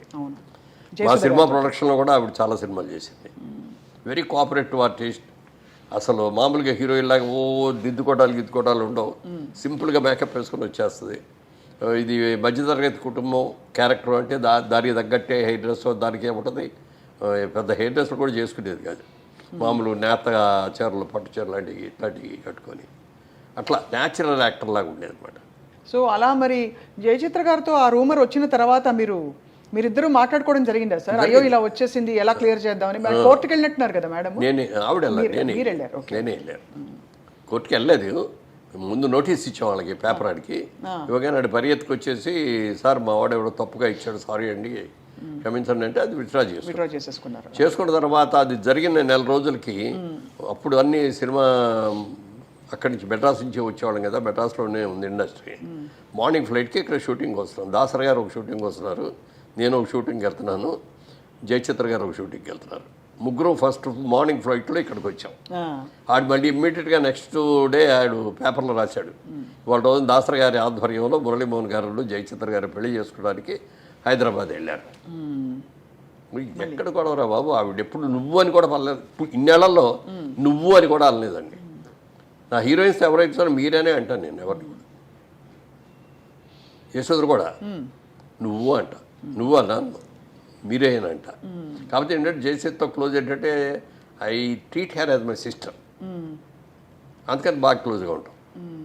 అప్పుడప్పుడు నువ్వు అనుకోవచ్చేమో, కానీ మిగిలిన వాళ్ళు ఎవరితో కూడా నువ్వు అనే మాట అన్నాను నేను. చాలా డిస్టర్బింగ్ సార్ ఇవన్నీ. అంటే పబ్లిక్ ఇమేజ్ అందులో కొంచెం మనం అన్నిటికీ ఎఫెక్ట్ అవుతామంటే ఇప్పుడైతే సోషల్ మీడియాలో ఎడపడ రాస్తున్నారు, నోటికి వచ్చినట్టు రాసేస్తారు. దాసరి గారు అద్దాల మేడ సినిమా చేసేటప్పుడు ఓ డైలాగ్ రాశారు దాంట్లో, సినిమా వాళ్ళ మనందరం కూడా అద్దాల మేడల్లో ఉంటాం, మనం ఏ చేసిన ప్రతి పని కూడా భూతద్దాల్లో మనం చూస్తూ ఉంటారు వాళ్ళు. మనం తప్పు చేసినా ఒప్పు చేస్తే బాగుందంటారు, మెచ్చుకుంటారు. తప్పు చేస్తే మాత్రం రాళ్ళు విసిరి కొడతారు, మన అద్దాలు పగిలిపోతాయి, మన బతుకు బజారు పాలైపోతుంది. ఆ డైలాగ్ ఎంత బాగా నచ్చిందో నాకు ఆ డైలాగు. దాన్ని తూచా తప్పకుండా పాటించాను. ఎక్కడ కూడా ఎప్పుడన్నా ఏదన్నా మీరు అన్నట్టు ఇందా పార్టీలో ఎక్కడ ఏదైనా చిన్నగా తీసుకున్నా కూడా జనం ఎవరో లేనప్పుడు చూసి తీసుకోవటమే. పబ్లిక్లో ఉన్నప్పుడు సిగరెట్లు తాగడం కానీ ఇది కానీ అది కూడా ఉండేది. సిగరెట్లు కూడా ఏంటంటే నాకు అలవాట్లేదు, కానీ వాయిస్ కొంచెం థిన్గా ఉండేది బిగినింగ్లో, బేస్ అది ఉండేది కాదు. అప్పుడు మ్యూజిక్ డైరెక్టర్ చక్రవర్తి గారే సలహా ఇచ్చాడు, నువ్వు చుట్టలు తాగు రోజు అన్నాడు. ఊళ్ళో ఆయన చుట్టలు కావాలి కాదండి అన్న. అయితే సిగరెట్ తాగానే ఆయనే ఫస్ట్ సిగరెట్ ఇచ్చాడు. సిగరెట్ తాగిన తర్వాత అదొక రోజుకో 10 సిగరెట్లు అని అది లిమిట్ పెట్టుకొని ఆ లిమిట్ దాటకుండా అట్లా కొన్నాళ్ళు చేశాను. మళ్ళీ అయ్యప్ప మాల వేసుకుంటే మళ్ళీ మానేసేవాడిని. మళ్ళీ మాల అది తీసేసిన తర్వాత తాగాడు. ఒక రోజున అనిపించింది, అయ్యప్ప మానేసాము కదా, 30-40 రోజులు మానేసాము, ఎందుకు కంటిన్యూ చేయాలి అని అనుకున్నాను. అంతే, మళ్ళీ మానేసాం. అంతే, అక్కడి నుంచి అది కూడా బంద్, అంతే కట్. సార్ ఇప్పుడు మీకు కృష్ణ గారు చాలా ఆత్మీయులు. కృష్ణ గారు విజయ నిర్మల్ గారు పెళ్లి చేసుకున్నప్పుడు మీరు సీన్లో ఉన్నారా? అంటే అప్పటికి నేను లేదు. అప్పటికి మీరు లేదు. అప్పుడు నేను ఆర్టిస్ట్ కాదు కానీ మీకు ఫ్రెండ్గా పరిచయం కదా అంతకుముందు కాలేజ్ నుంచి. మీరు ముక్కులు వేలేసుకున్నారు, అయ్యో ఇలా చేశారేంటి అని కొంచెం వచ్చింది ఆ ఫీలింగ్. అంటే because he's a very good family man. అదే అమ్మాయి కూడా చాలా సంసారపక్షంగా ఉంటుంది, ఆవిడ కూడా చాలా మంచిది. కృష్ణ గారి భార్య, పిల్లలు ఇంతమంది ఉండగా ఈ టైంలో ఏ అమ్మాయి చేసుకుంటారు ఏంటి అని అనిపించింది. కానీ మీరేమి ఇంటర్ఫియర్ అయ్యేవారు కదా, ఎందుకంటే చాలా మంది పెద్ద హీరో అయిపోయాడు, మనం వెళ్ళి నువ్వు ఇది చేసేది బాగాలేదు అని చెప్పలేదు. మనకి అందరికి జనానికి తెలిసేటప్పుడు పెళ్లి చేసేసుకున్నారు. అవును రాజబాబు గారు తర్వాత తెలిసింది.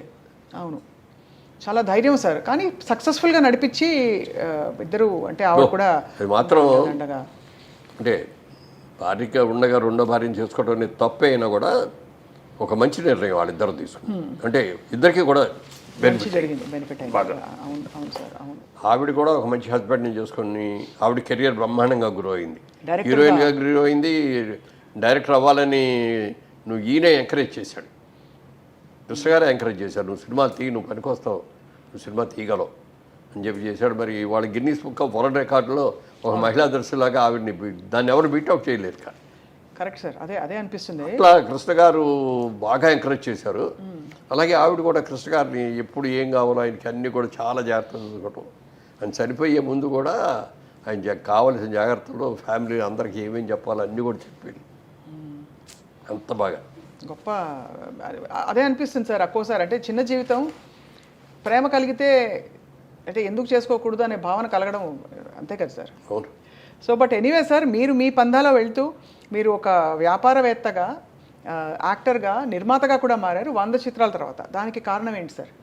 అదే బిజినెస్ ఫీలింగ్ మనసులో ఉండబట్టే నేను వచ్చిన తర్వాత మెడ్రాస్లో సినిమాలు చేయటం, మనకి ఏంటి సినిమాలు చేస్తాం, ఇంకేంటిది, మనం బిజినెస్ మర్చిపోకూడదు కదా, మన మెయిన్ ఇది కదా అని అనుకుని అప్పుడు బిజినెస్ ఏం చేద్దాం అనుకున్నప్పుడు సినిమాలు మనమే తీస్తే బెటర్ కదా, మనమే సినిమాలు తీస్తే మనం మంచి క్యారెక్టర్లు చేసుకోవచ్చు, బాగుంటుంది అనేది ఒకటి. తర్వాత అదేవిధంగా సినిమా ప్రొడక్షన్తో పాటు 2 డిస్ట్రిబ్యూటింగ్ కంపెనీల్లో, ఒకటి హైదరాబాద్లో ఒక డిస్ట్రిబ్యూటింగ్ కంపెనీ, విజయవాడలో ఉండే ఒక డిస్ట్రిబ్యూటింగ్ కంపెనీలో షేర్ హోల్డర్గా జాయిన్ అయ్యాను. అప్పుడు నాతో పాటు నేను ఒక్కడే కాదు, కృష్ణ గారు జాయిన్ అయ్యారు, సోహన్ బాబు గారు జాయిన్ అయ్యారు, దాసర్ గారు జాయిన్ అయ్యారు, అందరూ కూడా ఇందులో ఇట్లో జాయిన్ అయిన వాళ్ళే. కానీ వాళ్ళందరూ ఆ కంపెనీ బాగాలేదని చెప్పి ఒకళ్ళకళ్ళు ఎవరికాళ్ళే డ్రాప్ అయిపోయారు, కంపెనీ నుంచి బయటకు వెళ్ళిపోయారు. నేను ఆ కంపెనీలో నాకు అసలు ఆ కంపెనీలో వాళ్ళ ఆఫీస్కి వెళ్ళి కూర్చోవడం కానీ ఎప్పుడు కూడా జరగలేదు నాకు. ఎప్పుడో సంవత్సరానికి ఒకసారి ఎప్పుడు బాగుంది బాబు మన కంపెనీ అయినా ఆయన చెప్తే అలాగే అండి అనేవారు తప్ప ఎక్కడ ఏ రోజున ₹1 ఇదిగో లాభం వచ్చింది ఈ సంవత్సరం మీరు తీసుకోండి అని కూడా ఇవ్వలేదు. తర్వాత ఇట్లా జరిగింది అని తెలిసిన తర్వాత చాలాసార్లు ఆయన దగ్గరికి లేవండి నా అకౌంట్ తేల్చేయండి సార్, నేను విత్డ్రా అవుతాను కంపెనీ నుంచి అంటే, అదే బాబు నీ అకౌంట్ చేస్తామని చెప్పి చేయలేదు. ఆయన చనిపోయారు. చనిపోయిన తర్వాత ఆ కంపెనీ మీద ఉన్న అప్పులన్నీ నా మీదకి వచ్చారు. నాకేంటి సంబంధమే, మీరెవరో నాకు తెలియదు, నేనెవరో మీకు తెలియదు, మీరు నా దగ్గరికి వచ్చారండి, మీరు కంపెనీలో పార్ట్నర్ కదండి, మరి మీరే తెలుసాలి. మాట్లాడితే నిజమేనండి, అది కంపల్సరీ మన మీద ఆ బాధ్యత పడుతుంది. అప్పుడు అందరిని పిలిచేసి నేను మీకు సంబంధం లేదు, నేను తీసుకోలేదు, అయినా మీరు కట్టాలంటున్నారు కాబట్టి మీరు కట్టిన డబ్బుకి నేను వడ్డీ ఇవ్వను. ఫస్ట్ నెంబర్ 1 అసలు అమౌంట్ ఎంత అయితే ఆ అమౌంట్లో 50% ఇస్తాను నేను అంతకంటే ఎక్కువ ఇవ్వలేను, నా దగ్గర అంత సంపాదన కూడా లేదు. దానికి మీరు ఇష్టం అయితే ఇచ్చేస్తాను, లేకపోతే నేను ఇవ్వలేను, మీరు ఏం చేసుకుంటారో చేసుకున్నాను. అలా 6 రోజులు ఆలోచించుకొని సరే అంతే ఇవ్వండి అన్నారు. అది అప్పటికి ఇచ్చేస్తే అప్పుడు దాకా నేను సంపాదించింది సరిపోయిందండి. అంటే మాటకు నిలబడాలి కదా కంపెనీ అయిన తర్వాత. నిర్మాతగా మారి మీరు 25 సినిమాలు తీసారా సార్? 25లో అన్ని మీరు అన్నట్టు చాలా గొప్ప సినిమాలు. అతడు లాంటి సినిమా నిర్మించిన అతడు మీరే కదా సార్ నిర్మించింది. అతడు అలాంటి తర్వాత ఎందుకు మీరు విరమించుకున్నారు? అంటే అతడు సినిమా అయ్యేటప్పటికి ఏమైందంటే పొలిటికల్గా నా మీద ఫోర్స్ తీసుకొచ్చి బలవంతంగా తీసుకెళ్లారు రాజకీయాలకు. మీకు ఇష్టం లేదు సార్? అస్సలు ఇష్టం లేదు. ఎందుకు సార్? ఎందుకంటే మా నాన్నగారు చిన్నప్పుడు ఆ రాజకీయాల్లో ఉండటం మూలంగా ఫ్యామిలీ దెబ్బతింది అనే ఫీలింగ్ మనసులో చాలా ఎక్కువ ఉంది. తర్వాత సినిమాల్లోకి వచ్చేటప్పటికి ఏమైనా ఏంటంటే సినిమా యాక్టర్ అనేవాడు ఎవరైనా సరే ఓ పార్టీకి సంబంధించిన వాడు అని అంటే అతని పార్టీలో సినిమా చూడరు కదా మన పార్టీ వాడు అనేది మన సినిమా చూడొచ్చు, అదే చూడరు. మన మూలంగా ప్రొడ్యూసర్ ఎందుకు ఇది అవ్వాలి అనేది చాలా గట్టి భావన అది. అయితే ఎన్టీ రామారావు గారు సినిమాలు యాక్ట్ చేయడం మానేసి పార్టీ పెట్టి కాకి బట్టలు వేసుకొని చైతన్యరావు మీద తిరుగుతా అంటే ఒక ఇన్స్పిరేషన్ వచ్చింది. ఆయన మేము అప్పుడు పిచ్చిపందులోని సినిమా ఏలూరు దగ్గర పెద్దపాడారు ఉంది, ఆ ఊళ్ళో షూటింగ్ చేస్తా అంటే అక్కడికి వచ్చారా. ఆ రోజు షూటింగ్ ఆపేసి మేము అందరం కలిసి అక్కడికి వెళ్ళాం. నేను, రావు గోపాలరావు గారు, సత్యాడు గారు, గిరిబాబు గారు, కవిత, మాధవి, మేము అందరం కలిసి వెళ్ళాం. ఆయన చెప్పిందన్నా చాలా ఇన్స్పైర్ అయ్యాం ఆయన చెప్పిన మీటింగ్ మీరు కూడా. తర్వాత పిలిచారు, చైతన్య నదిలోకి వెళ్ళి కూర్చున్నాం. ఏంటి బ్రదర్ ఇక్కడ ఉన్నారంటే ఇట్లా సినిమా షూటింగ్ జరుగుతుందండి అది అని చెప్పి అప్పుడు అన్నాం అనమాట. ఇన్స్పైర్ అప్పటికప్పుడు ఫీలింగ్ వచ్చేసి, సార్ మీరు ఎప్పుడు రమ్మంటే అప్పుడు వస్తాం, మీరు ఏ పని చేయమంటే ఆ పని చేస్తాం సార్ అని చెప్పి మేము నలుగురు అన్నాం. సత్యనారాయణ గారు, రావు గోపాలరావు గారు, గిరిబాబు, నేను నలుగురు అన్నాం. ఆడపిల్లలు అతను లేదు కానీ మేము నలుగురు అన్నాం. అని మా జేబులో ఏమేమి డబ్బులోనే అవి తీసాను ఆ జోన్లో వేసాం. వద్దు బ్రదర్ మీరు ఎవరు రావద్దు, నేను ఇందిరాగాంధీకి పోటీగా లేచి వచ్చాను, ఇక్కడ తనకు శత్రువులు అంటే వాళ్ళని ఎలా దెబ్బకొట్టాలని ఆవిడకి తెలిసినంతగా ఎవరికి తెలియదు. నేను సక్సెస్ అయితే వెళ్ళండి గుడ్, సక్సెస్ కాకపోతే నా అంతు చూస్తారు వాళ్ళు, ఎంత సాహసం అందుకని సార్ మీరు బాబోయ్. మాత్రం వద్దు అని చెప్పి మమ్మల్ని ఎవరు రానివ్వాల వద్దనే అన్నారు. తర్వాత ఎలక్షన్ సడన్గా అనౌన్స్ చేసేటప్పటికి మళ్ళీ వెళ్ళాం. ఏమంటే ఎలక్షన్ సడన్గా ఇది చేశారు, మీరు రాయలసీమ తిరిగారు, కోస్టల్ ఆంధ్ర తిరిగారు, కానీ తెలంగాణ కవర్ చేయలేదు మీరు ఓకే అంటే మేము వెళ్ళి తెలంగాణలో ప్రచారం చేసి వస్తామండి అన్నాం. దానికి కూడా వద్దన్నారు. సరే ఇంకా అంతకంటే మనం చేయగలిగింది ఏమీ లేదని ఆ పిచ్చిపందుల సినిమాలో వెంటనే ఆత్రేయ గారికి ఫోన్ చేసి రామారావు గారి మీద ఒక మంచి పాట రాయండి సార్ మాకు, అది ఆయన పొలిటికల్ దీనికి హెల్ప్ చేసేటట్టుగా ఉండాలి అని ఫోన్ చేస్తే వెంటనే ఆయన 2 daysలో ఇచ్చేసారు మాట. మామూలుగా ఆత్రేయ గారు అంటే 4 రోజులు తీసుకుంటాడు, ఇవ్వడం తొందరగా. ఏ పాట సార్ అది? పాట రాయి ఆత్రేయ గారు బాధ పెడతారు, పాట రాసిన తర్వాత ప్రజలు ఆ పాట చూసి ప్రజలు ఏడ్చేటట్టు చేస్తారు. అదే అవునవును. అది మంచోళ్ళందరూ పోయారు, మంచిని చెప్పే పోయారు, ఆ మంచిని కాచే మనుషులు ఇప్పుడు మనలో కరువయ్యారు, రావయ్యా రామయ్య ఈ రాజ్యమే నీదయ్యా. అబ్బా, ఒక ముక్కలో చెప్పేశారు మొత్తం. చేశారు. ఇక అది ఆ పాట చూస్తే అందులో పాత నాయకులు గాంధీ గారు, నెహ్రూ గారు వాళ్ళ ఫోటోలు అవన్నీ కూడా వేస్తూ ఈయన సినిమాలో యాక్ట్ చేసిన ఫోటోలన్నీ ఒక గోళ్ళ మీద అంటించేసి ఇక అది అందులో ఒక గ్రూప్ సాంగ్ లాంటిది అనమాట. ఆ గ్రూప్ సాంగ్లో ఇవన్నీ పెట్టి. అప్పట్లో మనకి డిజిటల్ మీడియా లేదు కదా సార్, ఎక్కడ విడుదల చేశారు అది ఏది ఈ పాటని? ఎక్కడ విడుదల చేయడానికి లేదు, సినిమాలో పెట్టేశాం. ఓ సినిమాలో పెట్టేశారు. సినిమాలో పెట్టేశాం. సినిమా రిలీజ్ నాటికి ఇంకా 3 రోజుల్లో రిలీజ్ అనగా ఈయన ముఖ్యమంత్రి అయిపోయారు. అది ఆ ప్రమాణ సేకరణ తీసాం. మళ్ళీ సినిమా ఎండ్లో ఆయన ప్రమాణ సేకరణ అది చేసి దాని మీద మళ్ళీ పాట వేసాం. అలా మీకు ఒక అనుబంధం ఏర్పడిపోయింది రాజకీయంగా. ఎందుకంటే అందరి ఆశ్చర్యం ఏంటంటే నాన్నగారు కాంగ్రెస్ పార్టీలో ఉండేవారు కదా, మీరు అటువైపు వెళ్ళలేదు ఎందుకు అని. అదే అంటే అప్పుడు మా ఫ్యామిలీస్ అన్ని కూడా కాంగ్రెస్ ఫ్యామిలీస్. ఇంకో పార్టీ ఇక్కడ చూసాం. ఆ రోజుల్లో కాంగ్రెస్ను కమ్యూనిస్ట్ అంతే ఉండేవి, మిగిలిన ఏమి ఉండేవి కాదు. అవును, జనసంఘం అది భోజన సంఘం అది ఇది అంటే ఎవరు తప్ప దానికి కూడా ఏమి ఉండేది కాదు. అదే సార్. కానీ రాజకీయాల్లో ఉన్నంతకాలం ఒక టర్మ్ ఎంపీగా చేశారు, ఒక టర్మ్ మీరు గెలవలేదు, కానీ ఉన్నంతకాలం కొంత ఎంజాయ్ చేశారా? కనీసం ఎంజాయ్ చేయడం అంటే ఇష్టపడ్డారా? ఉండదు దానికి. ఏంటంటే ఎంజాయ్మెంట్ ఎవరైనా ఫీల్ అయ్యేది అంటే పక్కన గన్మెన్స్ ఉంటారు. ఒకలాగానే ఎంపీ గారు వచ్చారు, ఎంపీ గారు వచ్చారు, లేకపోతే ఎమ్మెల్యే గారు వచ్చారు, మంత్రి గారు వచ్చారు, తప్పకుండా ఆ ఆర్టిఫిషియల్ అది మనకి ఎట్లాగో ఉంది. సినిమా యాక్టర్గా మనకు ఉంది. అవును కదా, అవును. అంతే మనకి వాళ్ళు కొత్తగా దాని రాజకీయాల్లోకి వెళ్ళటం మూలంగా నేను ఎంపీ అవటం మూలంగా నాకు వచ్చేది కొత్తగా వచ్చింది ఏమీ లేదు. నా గన్మెన్లు కూడా వద్దన్న, నిజానికి నా గన్మెన్లు పెడితే గన్మెన్లు పంపించాను. పంపించేస్తే ఎస్పీ గారు వార్నింగ్ ఇచ్చారు వాళ్ళకి, వాళ్ళు పంపించినా పంపని మీరు ఆ గేట్ దగ్గర నుంచోటెళ్ళి వాళ్ళకి ఏదైనా అయిందంటే రేపు వచ్చేది మనకు వస్తుంది బ్యాడ్ టైం అని వస్తే చెప్పారు. నాకెవరు శత్రువులు ఉండరండి, నాకు మిత్రులు లేదప్పుడు శత్రువులు ఉండరు, నాకేం గన్మెన్ అవసరం ఉండదండి, నా ఏది జనాల్లోకి వెళ్ళేటప్పుడు ఉండాలి అంటే అప్పుడు ఫైనల్గా ఏం చేస్తానంటే రాజమండ్రిలో ఉన్నంత వరకే గన్మెన్. మళ్ళీ నేను హైదరాబాద్ వచ్చినా, విజయవాడ వెళ్ళినా, ఢిల్లీ వెళ్ళినా ఎవరు కూడా నో గన్మెన్స్ అని అలా చేశాను. అలా మీరు అంటే రాజకీయ ప్రయాణం వీటితో పాటు రియల్ ఎస్టేట్లో మీరు అడుగు అదే రియల్ ఎస్టేట్ దాంట్లో ఇందాక మీరు అడిగిన ప్రశ్న సగంలో ఆగిపోయింది. అతని తర్వాత ఎందుకు సినిమా తీయలేదన్నారు కదా. సినిమా ఇక అయిన తర్వాత అనుకోకుండా రామారావు గారు ఒక రోజున పిలిచి ఎంపీకి పోటీ చేయని చెప్పి అన్నారు రాజమండ్రికి. ఏమిటి సార్ మీరు అన్నీ త్యాగం చేసి వచ్చారు, మీలాగా నేను అన్నీ త్యాగం చేసి రాలేను, ఇక్కడ నా పిల్లలు సెటిల్ అవ్వలేదు, నేను సెటిల్ అవ్వలేదు, నేను రాలేనంటే లేదు బ్రదర్ బాగుంటుంది మీరు రండి అన్నాడు. నాకు 4 రోజులు టైమే ఉండదు సార్, 4 రోజుల తర్వాత చెప్తానని 4 రోజుల తర్వాత కూడా వెళ్ళి ఏమి ఓకేనా అన్నారు వెళ్ళగానే. లేదు సార్ ఏమనుకోవద్దు క్షమించండి సార్, నేను రాలేను, మీలాగా త్యాగం చేసి రాలేనండి అన్న. No it's all right brother okay అన్నారు.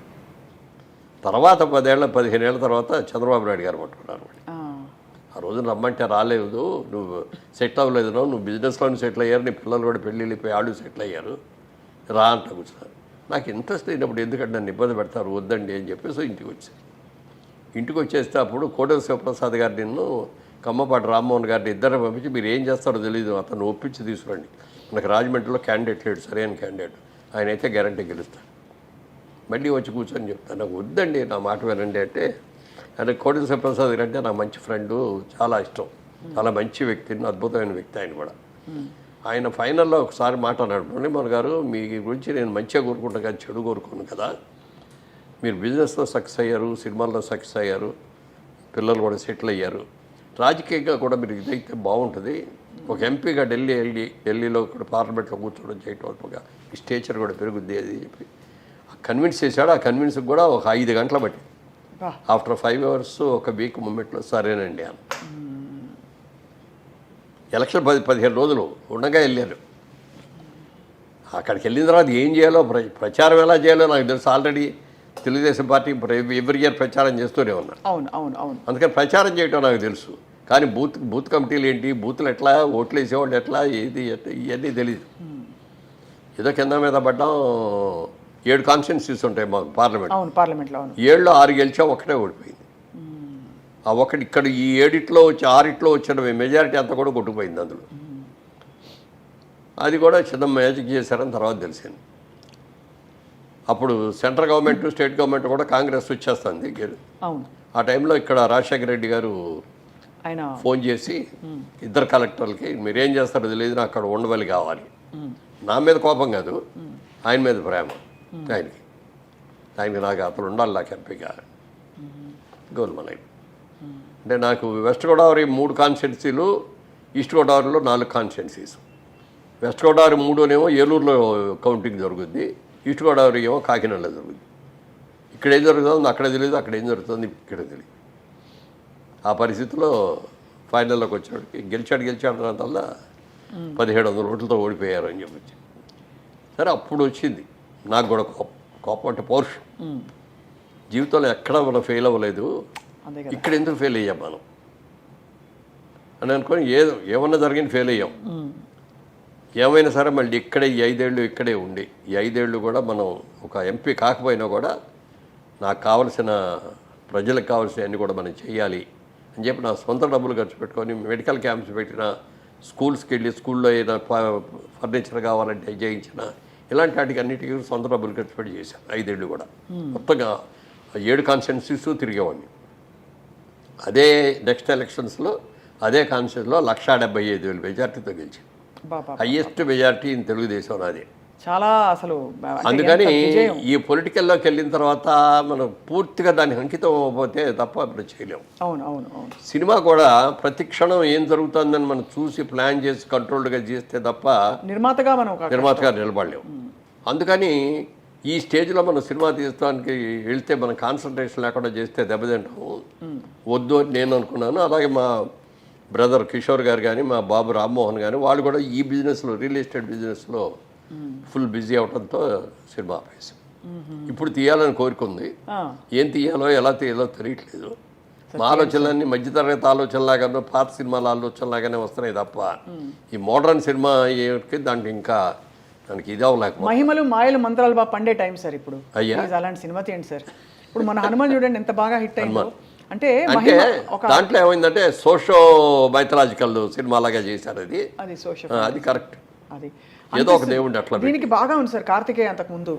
అంటే ఇవి అసలు తిరుగు లేకుండా హిట్ అవుతున్నాయి ఈ పద్ధతిలో ఉండే సినిమాలన్నీ అనిపిస్తుంది నాకు. మంచి లైన్ తీసుకున్నాడు చూసే వాళ్ళకు కూడా ఒక పాజిటివ్ ఇది వస్తుంది, ఒక దైవ కనెక్షన్ వస్తుంది కదా.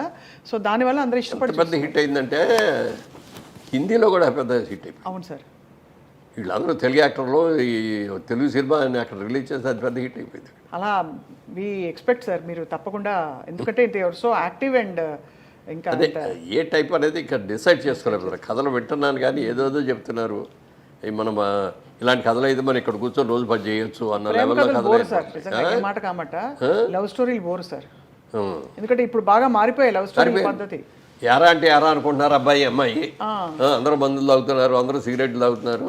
అది అండ్ ఇప్పుడు 2 అబ్బాయిలు 1 అమ్మాయి ఇలాంటివి ఎక్కువైపోయాయి. అంటే దాంట్లోకి వెళ్ళలేదు నేను నిజంగా.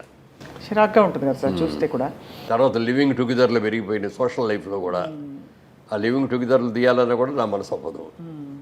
మీరైతే సంప్రదాయవాది సార్ అయితే పూర్తిగా. ఎందుకంటే కుటుంబం, భార్య, పిల్లలు, అది ఫ్యామిలీ ఓరియంటెడ్. ఆ సినిమా లాగా ఒక సినిమా తీస్తే ఇప్పుడు ఆడుతుందా లేదా అనేది అనుమానం ఉందండి. అందుకే వాటి రెండింటికి వయా మీడియా సోషల్ ఫ్యాంటసీ. అదే సార్, సోషల్ ఫ్యాంటసీ మధ్యలో పెడితే. అవును సార్. ఇప్పుడు అంటే మీరు మీరు శోభన్ బాబు గారికి కూడా చాలా క్లోజ్ కదా సార్? బాగా వారికి ఇన్ఫాక్ట్ రియల్ ఎస్టేట్ లో డబ్బులు పెట్టమని ఆయన ఇచ్చిన సలహా ఆయన మీకు సలహా ఇచ్చారా, మీరే ఆయనకి ఇచ్చారంట? ఏం లేదు. ఆయన ఒక రోజున అడిగారు, మురళీమోహన్ గారు మీ ఎర్నింగ్స్ అన్ని ఎక్కడ ఇన్వెస్ట్ చేస్తారు ఏంటి అని అడిగారు. Sir I'm basically business man అండి, సినిమాల్లోకి వచ్చినా కూడా సినిమాలు తీసుకుంటున్నా కంపెనీ పెట్టి, అలాగే నాకు నచ్చిన సినిమాలు జిల్లాలు కొనుక్కుంటున్నాను, ఈ 2 కాకుండా 2 డిస్ట్రిబ్యూటర్ కంపెనీలో షేర్లు కూడా పెట్టానండి అని. అంటే వాళ్ళకి మీకు లాభాలు పంచిపెడతారని అనుకుంటున్నారా అన్నాడు. పంచిపెడతారండి, చాలా మంచివాళ్ళు అండి అని. మిమ్మల్ని మీ అంత పిచ్చాళ్ళు ఎవరో ఉండరు, వాళ్ళు కష్టపడి సంపాదించి ఆ డబ్బుల్ని మీకు పంచుతారంటే వాళ్ళు తినగా ఏమైనా మిగిలితే మీకు ఇస్తారు ఎవరు, ఇట్లా అన్నాడు. కాదండి అన్న. మొత్తానికి 2 కూడా ఫెయిల్ అయిపోయి సంవత్సరం అయిన తర్వాత 2 పోవటం కాకుండా నా డబ్బులు కూడా మళ్ళీ పెట్టిన డబ్బులు పోవటమే కాకుండా మళ్ళీ మిగిలిన డబ్బులు కూడా అప్పులు తెచ్చా కదా. అప్పుడు మళ్ళీ ఆయన దగ్గరికి వెళ్ళి అడిగా, ఏమండి ఇట్లా మీరు చెప్పినట్టే అయింది, మీరు నాకంటే సీనియర్ హీరో, నాకంటే పెద్ద హీరో, నాకంటే ఎక్కువ రెమ్యూనరేషన్ తీసుకుంటున్నారు, మరి మీ డబ్బులంతా ఎక్కడ ఇన్వెస్ట్ చేస్తున్నారండి అని అడిగితే అప్పుడు చెప్పాడు ఆయన, ఈ ప్రపంచంలో 3 వంతులు సముద్రమే ఉంది, 1 వంతే భూమి. ఆ భూమిలో కూడా మంచు పర్వతాల మీద మనం వెళ్ళి ఉండలేము, అలాగే ఎడారుల్లో మనం ఉండలేము.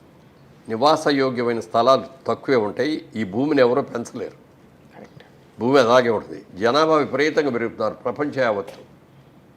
రాబోయే రోజుల్లో ల్యాండ్కి డిమాండ్ వస్తాయని చెప్పి నేను మొత్తం ల్యాండే కొంటున్నాను. అబ్బాయి ఎంత బ్రిలియంట్! అందరికీ తెలిసింది ఆయన సముద్రం ఇంత, ఈ భూమి ఇంత అని తెలుసు మనకి, కానీ ఈ క్యాలిక్యులేషన్ చెప్పింది ఆయన. ఆయన మొత్తం ఎంత భూములు కొన్నాడో తెలుసు అండి మెడ్రాస్ చుట్టుపక్కల. ఎంత సార్ సుమారు? అసలు ఐడియా కూడా లేదు నాకు. అడిగాడు అంటే ఆయన 5,000 పెట్టి, ఎకరం 5,000తో కొన్నాయి, ఇప్పుడు 5 కోట్లు అయింది. బాబా అంటే ఎన్ని వందల ఎకరాలు కొని ఉంటారు ఆయన? చెప్పడం కష్టం కదా, ఎవ్వరికీ చెప్పేవాడు కాదు. ఎక్కడ పోయే ఆస్తులన్నీ వాళ్ళ వారసులకు వెళ్ళే చెందయ్యా? అంతే కదా, కొడుకున్నాడు కదా, కొడుకు కూతుళ్ళు ఫ్యామిలీ ఉన్నారు, వాళ్ళకే వెళ్ళేది, బయట అక్కడే పోలేదు. ఆయన ఇవి తప్ప ఏమి డిస్కస్ చేయలేదు సార్ ఎప్పుడు ఆయన జీవితం గురించి? అంటే అప్పట్లో జయలలిత గారిని అవి మాట్లాడేవారు కాదు, కానీ ఎప్పుడో ఒక్కసారి మాత్రం అన్నాడు. చాలా హ్యాపీగా ఫీల్ అయ్యేవాడిని. అది అంటే ఒక వండర్ఫుల్ వైఫ్ లాగా అనిపించేది ఆవిడ నాకు, జయలలిత గారు. బట్ దెన్ దేవర్ మ్యారీడ్ కదా సార్?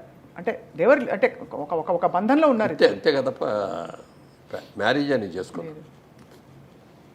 అదే చూస్తే అనిపిస్తుంది సార్, అంటే జీవితం చిన్నది.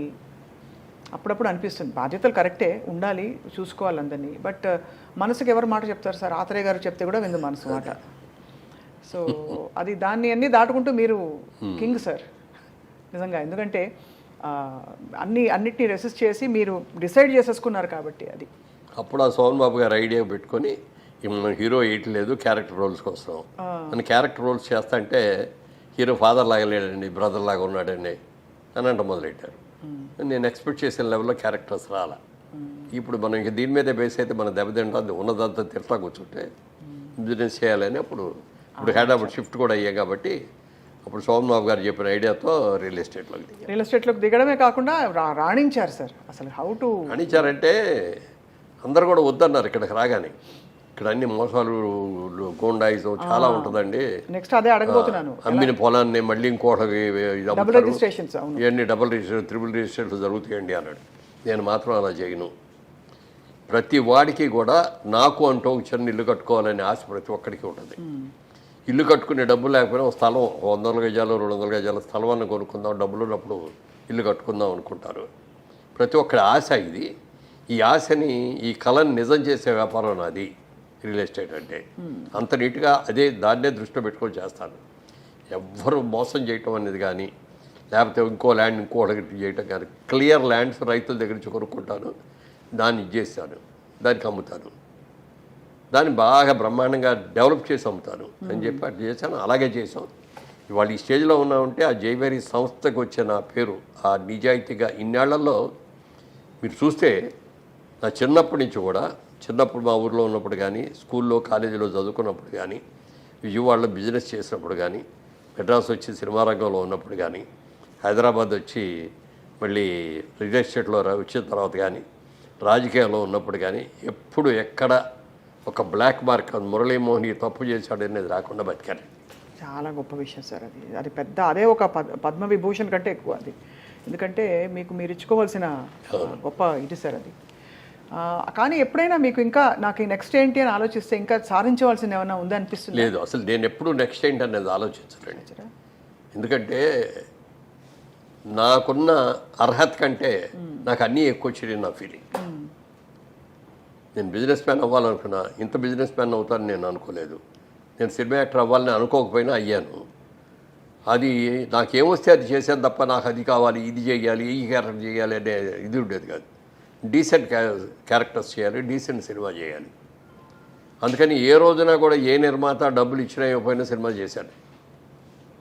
కొత్తగా మా కృష్ణ గారి ఇన్ఫ్లుయెన్స్ కూడా ఉండి ఉంటుంది నా మీద. ఎవరిని డబ్బులు అడిగేవాడు కానీ డబ్బులు ఇస్తే కానీ షూటింగ్ రానే మాట నేను అనలా. వాళ్ళందరూ ఎంతో కష్టపడి ఆఖరికి భార్య మెడలో మంగళసూత్రం కూడా అమ్మి సినిమాలు తీసిన వాళ్ళు చాలామంది ఉన్నారు. అలాంటి వాళ్ళు మనం ఇబ్బంది పెట్టకూడదు. కానీ మీరు పీక్లో ఉన్నప్పుడు సార్ మీరు టాప్ రెమ్యూనరేషన్ ఎలా తీసుకున్నారు సార్? అంటే అప్పట్లో కూడా అసలు రెమ్యూనరేషన్ మీద పెద్ద అసలు ఉండేది కాదండి. జస్ట్ ఇది వాళ్ళు ఏవి ఇవ్వగలిగితే అది తీసుకున్నాను అంతే తప్ప ఇంత డిమాండ్ చేసి నాకు 5 కోట్లు కావాలి. అప్పుడు అసలు కోట్లు లేవండి. మా రోజుల్లో అన్ని లక్షలే. 10 లక్షలు కావాలి, 20 లక్షలు కావాలని కూడా ఏ రోజున అడగల. నేను మ్యాక్సిమం తీసుకున్న ఈ రోజు వరకు నేను తీసుకున్న మ్యాక్సిమం రెమ్యూనరేషన్ అంతా అంటే 5 లక్షలు. కానీ అందులో పొదుపు చేశారు చూడండి సార్, సేవ్ చేసి దీన్ని గ్రో చేశారు. అది గ్రేట్ సార్. ఎంత దాచుకోవాలి సార్ సుమారుగా? మీరు ఒక బిజినెస్ మ్యాన్ కాబట్టి ₹1 సంపాదిస్తే, ఇప్పుడు మా అలాంటి ప్రొఫెషనల్స్ ఉంటారు, లేదు ఇంకో కొంచెం ఏదైనా ₹1లో ఎంత దాచాలి సార్ ముందు? ఎంత దాచుకోవాలంటే ₹100 జీతం సంపాదించుకునేవాడైనా సరే ₹10 ₹15 రాగానే ముందు తీసుకెళ్ళి ఆ డబ్బాలో వేసేయాలి. ఆ మిగిలిన 80 ఖర్చు పెట్టుకోవాలి. 100 పెట్టామనుకోండి, 100 ఖర్చు అయిపోవడం కాకుండా ఇంకో 100, 200 అప్పు కూడా చేస్తాం. అది చేయకూడదు. నేను ఉన్నా లేకపోయినా, తిన్నా తినకపోయినా ఈ ₹20 ఈ 20% తీసుకెళ్ళి నేను పక్కన వేయాల్సిందే అనేది స్ట్రిక్ట్గా పెట్టుకుంటే ఈజీగా పైకి రాగలుగుతాం. ఈజీగా అంటే వేస్ట్ అవ్వకుండా ఉన్నంతలో జాగ్రత్త చేసుకుంటాం. ఆ వచ్చిన దాన్ని మళ్ళీ అది ఆ ఫ్రెండ్ అడిగాడు, లేకపోతే వీళ్ళు అడిగారు, ఈ ఆడేదో మందు తాగుతా ఏదో అప్పు అడిగాడు, ఇవన్నీ ఇవ్వకూడదు. జాగ్రత్త పడాలి. జాగ్రత్త. అండ్ ఇంకోటి సార్, క్రెడిట్ కార్డు ఉండడం మంచిదంటారా ఒక వ్యాపారవేత్తగా? క్రెడిట్ కార్డు ఉండటం అనేది డెఫినెట్గా ఇప్పుడు అవకాశాలు చాలా ఉంటాయి. అవకాశాలను సద్వినియోగం చేసుకునే వాళ్ళందరికీ ఉపయోగపడతాయి, దుర్వినియోగం చేసుకునే వాళ్ళకి అందరికీ కూడా ఇది అవుతుంది. మీరు అమెరికా లాంటి దేశంలోకి వెళ్ళి చూస్తే క్రెడిట్ కార్డు అని ప్రతి దగ్గర క్రెడిట్ కార్డు, డబ్బు డీలింగ్ ఉండదు అసలు. అవును. పెట్రోల్ కొడుచుకున్నా క్రెడిట్ కార్డే పెడతారు, షాపింగ్కి వెళ్ళినా కూడా క్రెడిట్ కార్డు ఇస్తారు, అన్ని చోట్ల ఇదే. ఇక పండగలు వచ్చాయి, క్రిస్మస్ లాంటి పండగలు వచ్చాయంటే అసలు ఎన్ని కొట్టేస్తారో చెప్పడానికి లేదు. అవసరం ఉన్నాయి లేని అన్నీ కూడా. ఆ రోజు జేబులో డబ్బులు ఉండక్కర్లా, క్రెడిట్ కార్డు తీసి ఇస్తారు, వాడు దాంట్లో పెడతాడు, ఇచ్చేస్తాడు. అది ఆ క్రెడిట్ కార్డు అప్పులు తీర్చడానికి మళ్ళీ బోల్డెన్ అప్పులు చేసే సందర్భం అదే కదా. క్రెడిట్ కార్డు ఏంటంటే అవసరానికి జేబులో డబ్బు కాకుండా ఇది కూడా ఒక కరెన్సీయే. పేపర్ కరెన్సీ కంటే కూడా ఇది ఒక, కానీ అది హద్దుకు మించి ఖర్చు పెట్టడానికి కాదు. అంతే కదా, అదే అది ఉంది కదా. కన్వీనియన్స్. రేపు చూసుకుందాంలే, వచ్చే నెల కడదాంలే అని అనుకుంటే అప్పు చేయడం చాలా తేలిక, కానీ అప్పు తీర్చడం సేవ్ చేసుకోవడం అనేది చాలా కష్టం. అది తెలుసుకోవాలి. స్టాక్ మార్కెట్లో డబ్బులు పెట్టచ్చా సార్? ఇవన్నీ మౌలిక నేను సూత్రాలు. అస్సలు పెట్టండి, నాకు దాని మీద నమ్మకం లేదు. స్టాక్ మార్కెట్లో మీరు ఎప్పుడు భూమినే నమ్ముకున్నారు, లేదంటే వెంచర్స్ ఏదైనా వెంచర్ ఉంటే దానిలో పెట్టారు? నేను పార్లమెంట్లో కూడా మాట్లాడేటప్పుడు ఒక కథ చెప్పాను. ఒక రోజున ఒక వ్యాపారి వచ్చాడు పల్లెటూరులోకి. వచ్చేసి మీ ఊళ్ళో కోతులు ఉన్నాయని తెలిసింది, కోతులు కొంటాను నేను, కోతికి 10,000 చొప్పున ఇస్తాను అన్నాడు. ఊళ్ళో వాళ్ళందరూ పిచ్చాడు చూసి ఈడేంటి కోతులు కొనుక్కోవటం ఏంటి, కోతికి 10,000 ఇవ్వటం ఏంటి అని అందరూ చూశారు. ఎవరో కొంతమంది ఈడేదో 10,000 ఇస్తున్నాడు కదని చెప్పి 4 కోతులు 10 కోతులు తీసుకెళ్ళి వాడికి ఇస్తే అందరికి 10,000 ఇచ్చాడు. వెళ్ళిపోయాడు. వాడు వెళ్ళిపోయిన తర్వాత నిజంగా కోతికి 10,000 ఇచ్చారంటే ఇచ్చారని నేను చూపించాడు. ఈసారి మనం జాగ్రత్త పడాలి అనుకొని నెక్స్ట్ టైం వాడు ఇంకో నెలలో వచ్చాడు. మళ్ళీ ఈసారి 15,000 ఇస్తానన్నాడు కోతికి. అందరూ ఎగబడ్డారు. ఓ 50% మనుషులు ఎగబట్టారు, కోతులు తీసుకొచ్చారు, ఇచ్చారు. మూడోసారి వచ్చాడు, 25,000 ఇస్తా, నాకు కోతులు కావాలి అన్నాడు. అప్పటికి అయిపోయినాయి కోతులన్నీ. ఊళ్ళో ఉన్న కోతులన్నీ అంత ముందే కొనేసి తీసుకెళ్ళిపోయాడు. ఎక్కడా కోతులు లేవు. 25,000 ఇస్తానంటాడు. పక్క ఊళ్ళోకి వెళ్తే 20,000కు దొరుకుతున్నాయి. అక్కడికి వెళ్ళి 20,000 కొనుక్కొని కోతులు తీసుకొచ్చేసి వీడికి అమ్మారు. అర్థమైంది సార్. అర్థమైంది కదా. ఆ 20,000కి అమ్మింది ఎవరు అంటే వీడే. అదే అందుకని అదే అర్థమైంది. మన దగ్గర 5,000కి 10,000కి కొన్న కోతుల్ని మనకి 20,000కి అమ్మాడు. అది ఎంత గోల్డెన్ ఇదే సార్ ఇది. అయితే ఇప్పుడు స్టాక్ మార్కెట్ కూడా అలాంటిదేనండి. ఏ రోజున ఏ రేట్లు ఎందుకు పెరుగుతున్నాయో తెలియదు, ఎందుకు పడిపోతున్నాయో తెలియదు. ఇది బ్రహ్మాండంగా ఉంది అని అందులో పెడతాం. అంటే ఏదైనా డబ్బు సంపాదించడానికి కష్టపడి సేవ్ చేసుకుని దానికి ఉన్న విలువ ఇది ఆర్టిఫిషియల్గా ఏదో పెట్టుబడి పెట్టేసి ఊరినే వచ్చేసింది. ఒక లాటరీ వచ్చింది అని అంటే దాంట్లో కూడా వచ్చినప్పుడు బాగానే ఉంటుంది, సంతోషంగానే ఉంటుంది. కానీ హార్డ్ ఎర్న్ మనీ అనే దానికి ఉన్న విలువ ఈజీ మనీకి ఉండదు. ఈజీ మనీ ఎలా వచ్చిందో అలాగే పోతుంది. హార్డ్ ఎర్న్ మరీ మనం జాగ్రత్తగా కాపాడుకుంటాం కదా సార్ అది. అండ్ ఫైనలీ సార్, రియల్ ఎస్టేట్లో డబ్బులు పెట్టాలంటే మీ సలహా ఏంటి సార్? చాలామంది ఇవాళ జయభేరి అనగానే one of the most trusted names. So మీ సలహా ఏంటి సార్? డెఫినెట్గా మంచిది. మాలాంటి ఉద్యోగస్తులు ఎవరైనా సరే, ఇప్పుడు ఈ నా ఇంటర్వ్యూస్లో నేను చెప్పిన ఇట్లాంటి మాటలు అన్నీ కూడా విని చాలామంది ల్యాండ్ మీద ఇన్వెస్ట్ చేశారు. నేను ఎక్కడికో వెళ్తా అంటే, ఏమండి మీ ఇంటర్వ్యూ చూసామండి, మీరు చెప్పింది బాగుందండి, నేను కూడా ల్యాండ్ కొన్నానండి, ఏదో ఇన్ని స్థలాలు కొనుక్కున్నానండి, బాగా పెరిగినాయండి, డబల్ అయినాయండి, ట్రిపుల్ అయినాయండి అని చెప్పిన వాళ్ళు ఎంతోమంది ఉన్నారు. అందుకని నేను ఇంకోటి వ్యాపారం చేస్తూ మీరు భూమి కొనుక్కోండి అని నేను చెప్పలేను కదా. అవును, అర్థమైంది అదే. తర్వాత సేఫ్టీ ఇది. ఇప్పుడు ఏదైనా కొంటే, ఇప్పుడు వ్యాపారం చేసేవారు, వ్యాపారంలో లాభం రావచ్చు, నష్టం రావచ్చు, కానీ భూమికి మీద నష్టం ఉండదు. పెరిగేదే తప్ప తరిగేది కాదు, పాడైపోయేది అంతకంటే కాదు. కాబట్టి అంటే కొనుక్కునేటప్పుడు లీగల్గా కరెక్ట్గా ఉన్నాయా లేదా, దానికి హద్దులు సరిగ్గా ఉన్నాయా లేదా అని చూసుకొని మనం కొనుక్కున్న దాన్ని ప్రొటెక్ట్ చేసుకోవాలి మనమే.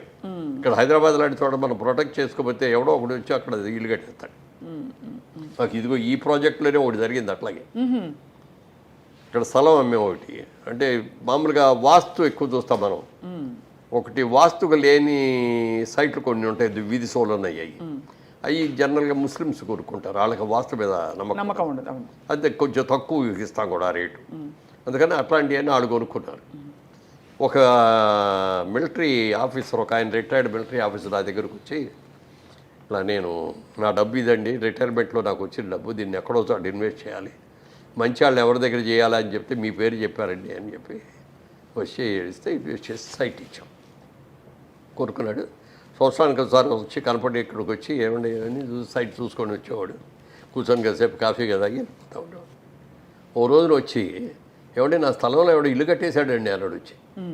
మీ స్థలంలో ఎవడో ఇల్లు కట్టడం ఏంటంటే అని వెళ్ళి చూస్తే నిజంగానే ఆయన స్థలంలో ఇల్లు కట్టేశాడు. ఎవర్రా నువ్వు అని అడిగితే, నాదేనండి, నేను కొనుక్కున్న సైట్ కదా అన్నాడు. ముస్లిం అన్న అతను.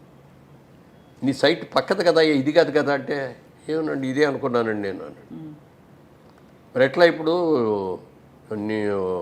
నా సైట్ తీసుకోమనండి అన్నాడు. నీ సైట్ వాస్తుకి ఎకనిస్ట్ వాడు తీసుకోడు, అయినా నువ్వు కొనుక్కో ఇప్పుడు ఆ స్థలం అన్న. అంటే నా దగ్గర డబ్బులు ఉన్న డబ్బులని పెట్టి ఇల్లు కట్టారని నా దగ్గర డబ్బులు ఏం చేయాలి?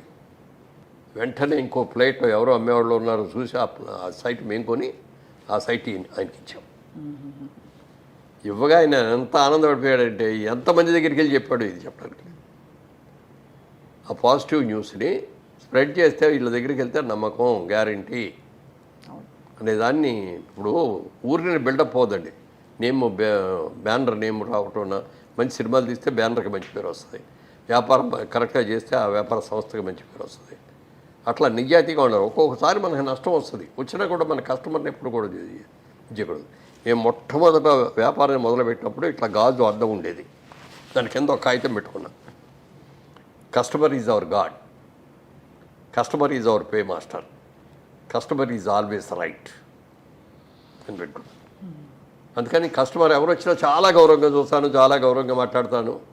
మనకి వాళ్ళ ఆనందం ఏంటంటే ఈ కస్టమర్లు రాబట్టే కదా మనకి అనేదో ఫీలింగ్.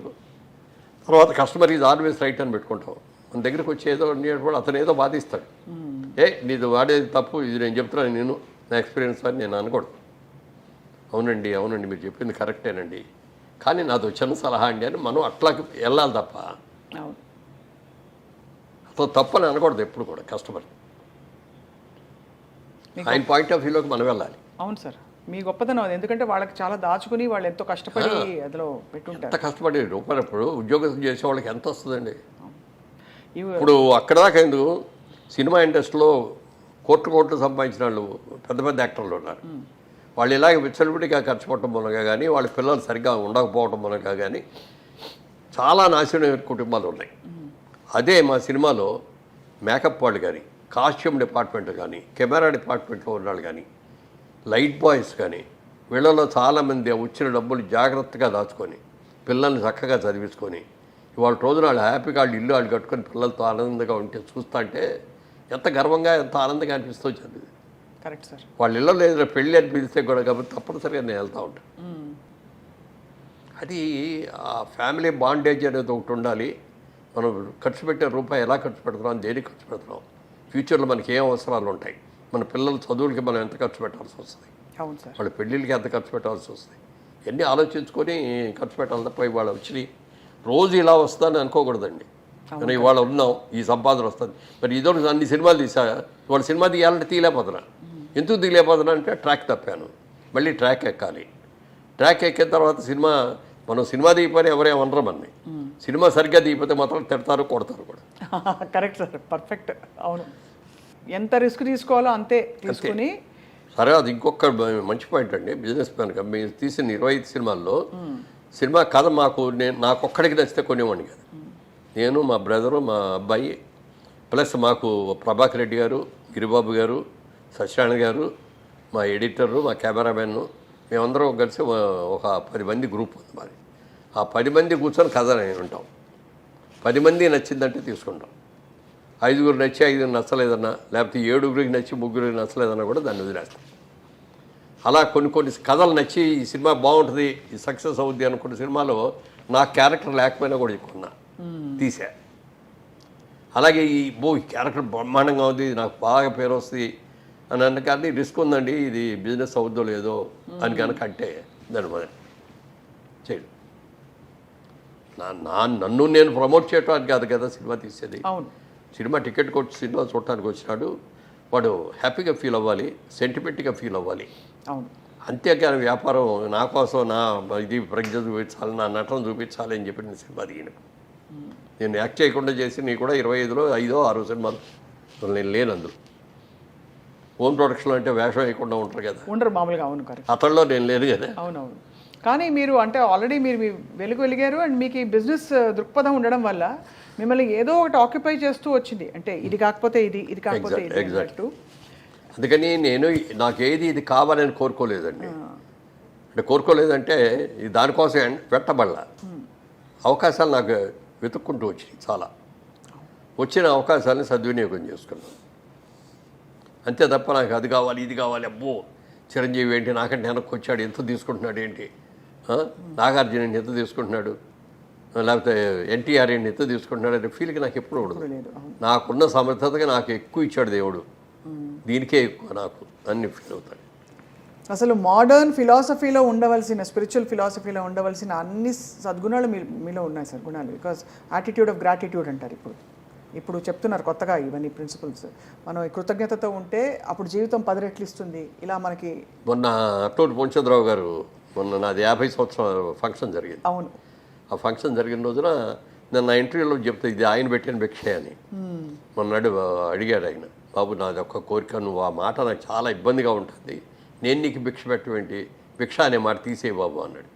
సార్ భిక్ష అంటే మీరు ఏదో బిచ్చం వేశారని కాదండి, ఆ రోజున మీరు చేసినది నాకు నా లైఫ్ ట్రాక్కి మలుపు తిప్పారు, కొత్త జీవితాన్ని ఇచ్చారు, అందుకని దాన్ని భిక్ష అంటారండి. నేను వద్దు బాబు ఆ మాట అనొద్దు అంట.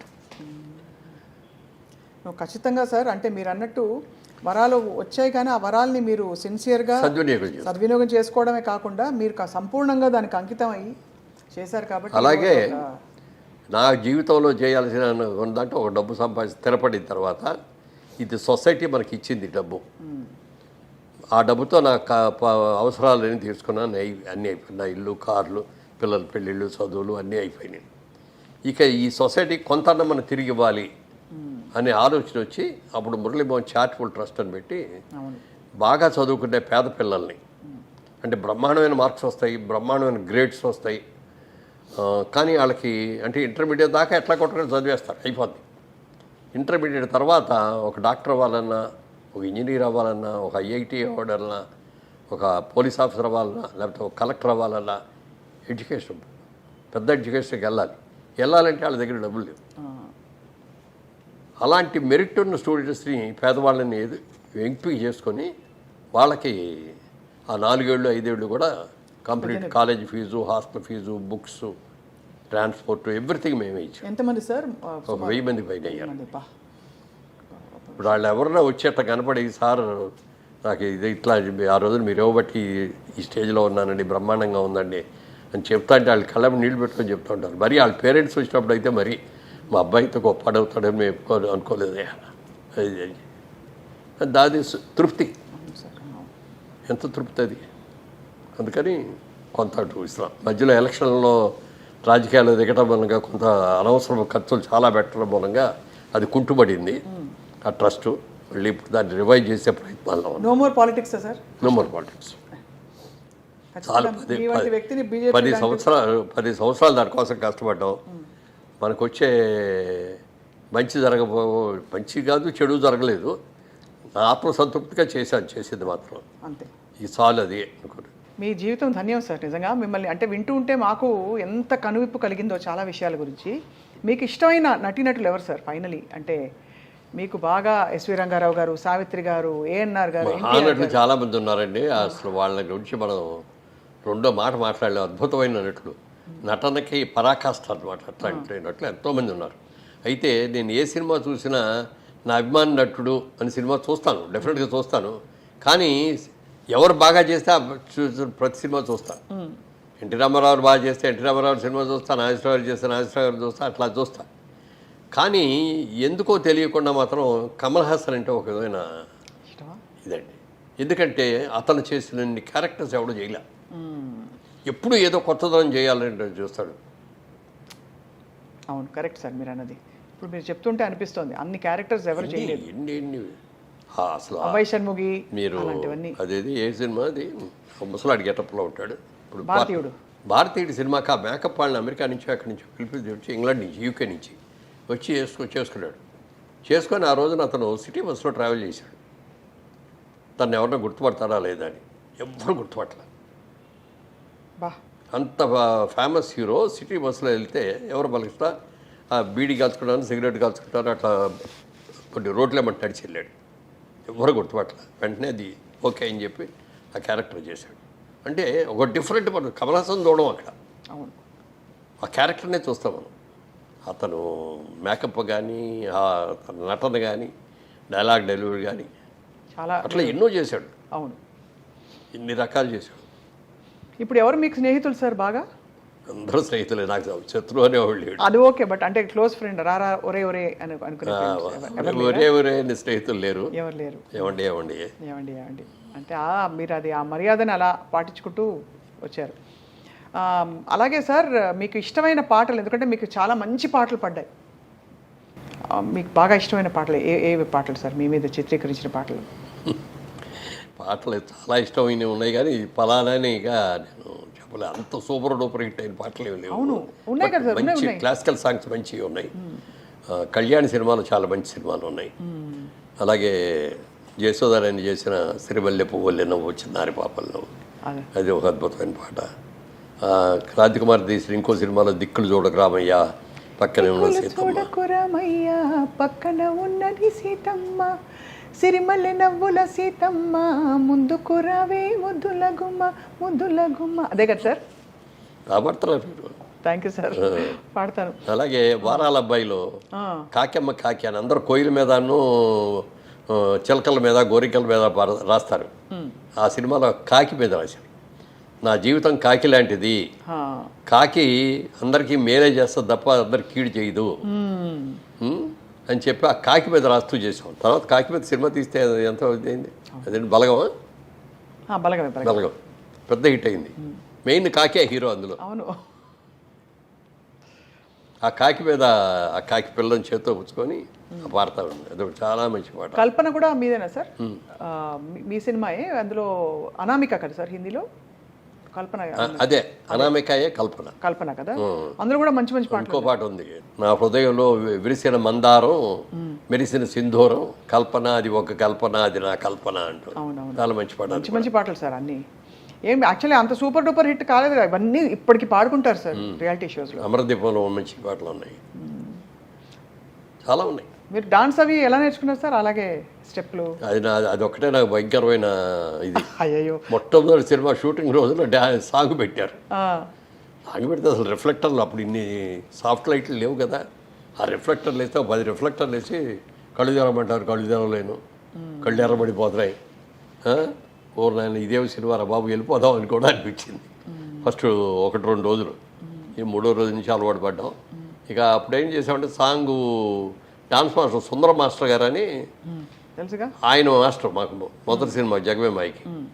ఆయనకేమో తమిళ్లో తప్ప ఇంకో భాష రాదు, నాకేమో తెలుగు తప్ప ఇంకో భాష రాదు. ఆయన ఏదో చెప్పేవాడు, నాకు అర్థమయ్యేది కాదు, కన్ఫ్యూజ్ అయ్యేవాడిని. అసిస్టెంట్ తారా మాస్టర్ అని అప్పుడు అసిస్టెంట్. ఆ తారా మాస్టర్ ఏమండి మీరు ఏమి ఇబ్బంది పెట్టకండి, నేను నేర్పుతానని చెప్పి ప్రొడ్యూసర్ కూడా చెప్పి రోజు రాత్రిపూట రిహార్సల్ చేయించేది ఆవిడ. ఇక షార్ట్ చెప్పడం చేయించడం అంతా ఆవిడే చేసేది. అలా అలా అలా కంఫర్టబుల్ అయ్యారు. అది చేసినప్పుడు ఆ తర్వాత సోమబాబు గారు అన్న ఒక డైలాగు నాకు బాగా నవ్వు వస్తూ ఉంటుంది. మామూలుగా షూటింగ్ చేసినప్పుడు అసిస్టెంట్ డైరెక్టర్లు 5-6 ఉంటారు కదా. పాట తీసేటప్పుడు ముఖ్యంగా అయితే లిప్పు మూమెంట్ ఎలా ఉందో చూసేవాళ్ళు ఒకళ్ళు ఉంటారు, డ్యాన్స్ మూమెంట్ ఎలా ఉందో చూసేవాళ్ళు ఒకళ్ళు ఉంటారు, బిగ్గు సరిగ్గా ఉందా లేదా అని చూసేవాళ్ళు ఒకళ్ళు, ఇట్లా రకరకాలు చూస్తారు. ఓ రోజున వచ్చి ఒక ఆయన సార్ లిప్ సరిగ్గా కలవలేదండి అని అంటే, ఇగో ఇట్లా నా కండిషన్ పెడుతున్నా వాళ్ళు కాదయ్యా, మీకు లిప్పు కావాలో హిప్పు కావాలో చూసుకోండి. హిప్పు కావాలంటే హిప్ మీద కాన్సన్ట్రేట్ చేస్తా, లిప్ కావాలంటే లిప్ మీద కాన్సన్ట్రేట్ చేస్తా. భలే భలే, నాకు అదే. సూపర్. సార్ విగ్గు పెట్టుకున్నారా మీరు? ఎందుకు సార్ విగ్గు మీకు? ఏం అప్పుడు మొదటి సినిమాకే పెట్టేశారు విగ్గు. అదే ఇదేంటంటే బాగానే ఉంది కదా నాకు ఇప్పటికే అంతా మీరు విగ్గు ఎందుకండి అంటే వాళ్ళు అన్నారు గెటప్స్ రావండి విగ్గు లేకపోతే. ఓ అప్పట్లో అందరికి పెట్టేసేవారు. అవును, అందరికీ పెట్టేవారు. కరెక్టే సార్, మీరు అనేది రైటే. బట్ ఏదేమైనా సార్ మీరు మీ సంపూర్ణమైన అంటే ఆల్ ఫ్యాసెట్స్లో మీరు వెలగడం అన్నది, వెలుగు వెలగడం మాకు చాలా ఇన్స్పైరింగ్. మెయిన్ థింగ్ మీరు డెసిషన్స్ తీసుకున్న తీరు మాకు ఇవాళ ఈ తర్వాతి తరాలకి చాలా ఉపయోగపడుతుంది సార్. అండ్ ఇవాళ నేను మొట్టమొదటి నేను చేసింది ఆచరించింది ఎవరికైనా చెప్పమంటే చెప్పేది కూడా, ఏ పని చేసినా కష్టపడి ఇష్టపడి చేయండి. ఇష్టం లేకుండా కష్టపడినా దానికి వాల్యూ ఉండదు. మీరు ఇష్టపడండి, కష్టపడండి, రెండు కరెక్ట్గా చేసుకొని వెళ్తే సక్సెస్ అనేది ఆటోమేటిక్గా అదే వస్తుంది. అదే సార్, ఇవాళ నేను కష్టపడుతున్నాను, ఇవాళ ఇష్టపడుతున్నాను చేస్తాను, రేపు పొద్దున్నే రమ్మంటే రాదు. మరి రావడానికి అది 1 సంవత్సరం పడుతావు, 2 ఏళ్ళు పడతావు, 3 ఏళ్ళు పడతావు, ఓపికగా ఉండాలి, భరించాలి. నేను మొట్టమొదటి బిజినెస్ మొదలుపెట్టిన రోజున నెలలో 29 రోజులు ₹1 అమ్మలేదండి. ఎక్కడో సందులో పెట్టావు. అది ఆయిల్ ఇంజన్స్ మా అన్ని పెద్దవి 5 వస్తాయి సంవత్సరానికి, నెలకి కోట. 5 అమ్ముకుంటే మాకు కొంచెం గిట్టుబాటు అవుతుంది, గిట్టుబాటు అవుద్ది. 5 ఉన్నాయి అవల. 29వ రోజున శనివారం ఆ రోజు వెళ్ళిపోదాంలే సినిమాకి వెళ్దాం తొందరగా, షాప్ క్లోజ్ 8కి క్లోజ్ చేసేవాళ్ళం, 7కి వెళ్ళిపోదామని అనిపించింది. అన్న తర్వాత మళ్ళీ ఎందుకు తిడతారేమో మా బాబాయ్ వాళ్ళు ఉన్నారు కదా, వద్దులే 8కే వెళ్దాంలే అనుకున్నాం. 7:15కి కస్టమర్స్ వచ్చారు. ఇక్కడ తెలంగాణ నుంచి వరంగల్ దగ్గర నుంచి వచ్చారు. వచ్చి ఆయిల్ ఇంజిన్స్ కావాలండి అన్నది. అంటే కిర్లోస్కర్ ఆయిల్ ఇంజిన్స్ అంటే ఆ రోజుల్లో పెద్ద డిమాండ్ అనమాట. సరిగ్గా 5 నా దగ్గర ఉన్నాయి, 5 కావాలని వచ్చారు. ఆహా, 7 o'clock కనుక నేను క్లోజ్ చేసి వెళ్ళిపోతే వాళ్ళు ఎక్కడికో వెళ్ళిపోయేవాళ్ళు. 9 దాకానో 10 దాకానో ఉండి అవన్నీ చేసేసి వెళ్ళిపోయాం. ఆ నెలకోట 31వ తారీఖుతో అయిపోయింది. అప్పటి నుంచి ఒకటే అనుకున్నా, టైంను మాత్రం మనం చాలా జాగ్రత్తగా ఉండాలి. బిజినెస్ ఉన్నా లేకపోయినా టైం ప్రకారం ఓపెన్ చేయాలి, టైం ప్రకారం క్లోజ్ చేయాలి. తర్వాత ఇష్టపడి చేయండి, ఏ పని చేసినా ఇష్టపడి చేయండి. ఇప్పుడు మీరు ఇంటర్వ్యూ చేస్తారు, మీకు ఎంత ఇష్టపడాలి. నేను ఎంత పెద్ద పెద్ద స్టార్స్ దగ్గరికి వెళ్ళి ఇంటర్వ్యూ చేస్తాను, పెద్ద పెద్ద రాజకీయ నాయకుల దగ్గర ఇంటర్వ్యూ చేస్తాను అని చెప్పటానికి ఎంత గర్వంగా ఉంటుంది. అలాగే నా కర్మ, నేను హీరోయిన్ అవ్వాల్సింది పోయి ఇదిగో ఇటు అయిపోయింది నా జీవితం అనుకున్నారు. ఇది కూడా మీరు సరిగ్గా చేయలేరు. అవును, అంతే కదా సార్.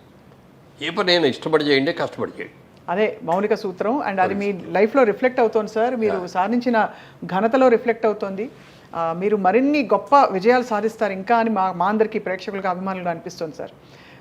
అలాగే మళ్ళీ మీ బ్యానర్లో మంచి అద్భుతమైన సినిమా వస్తుంది.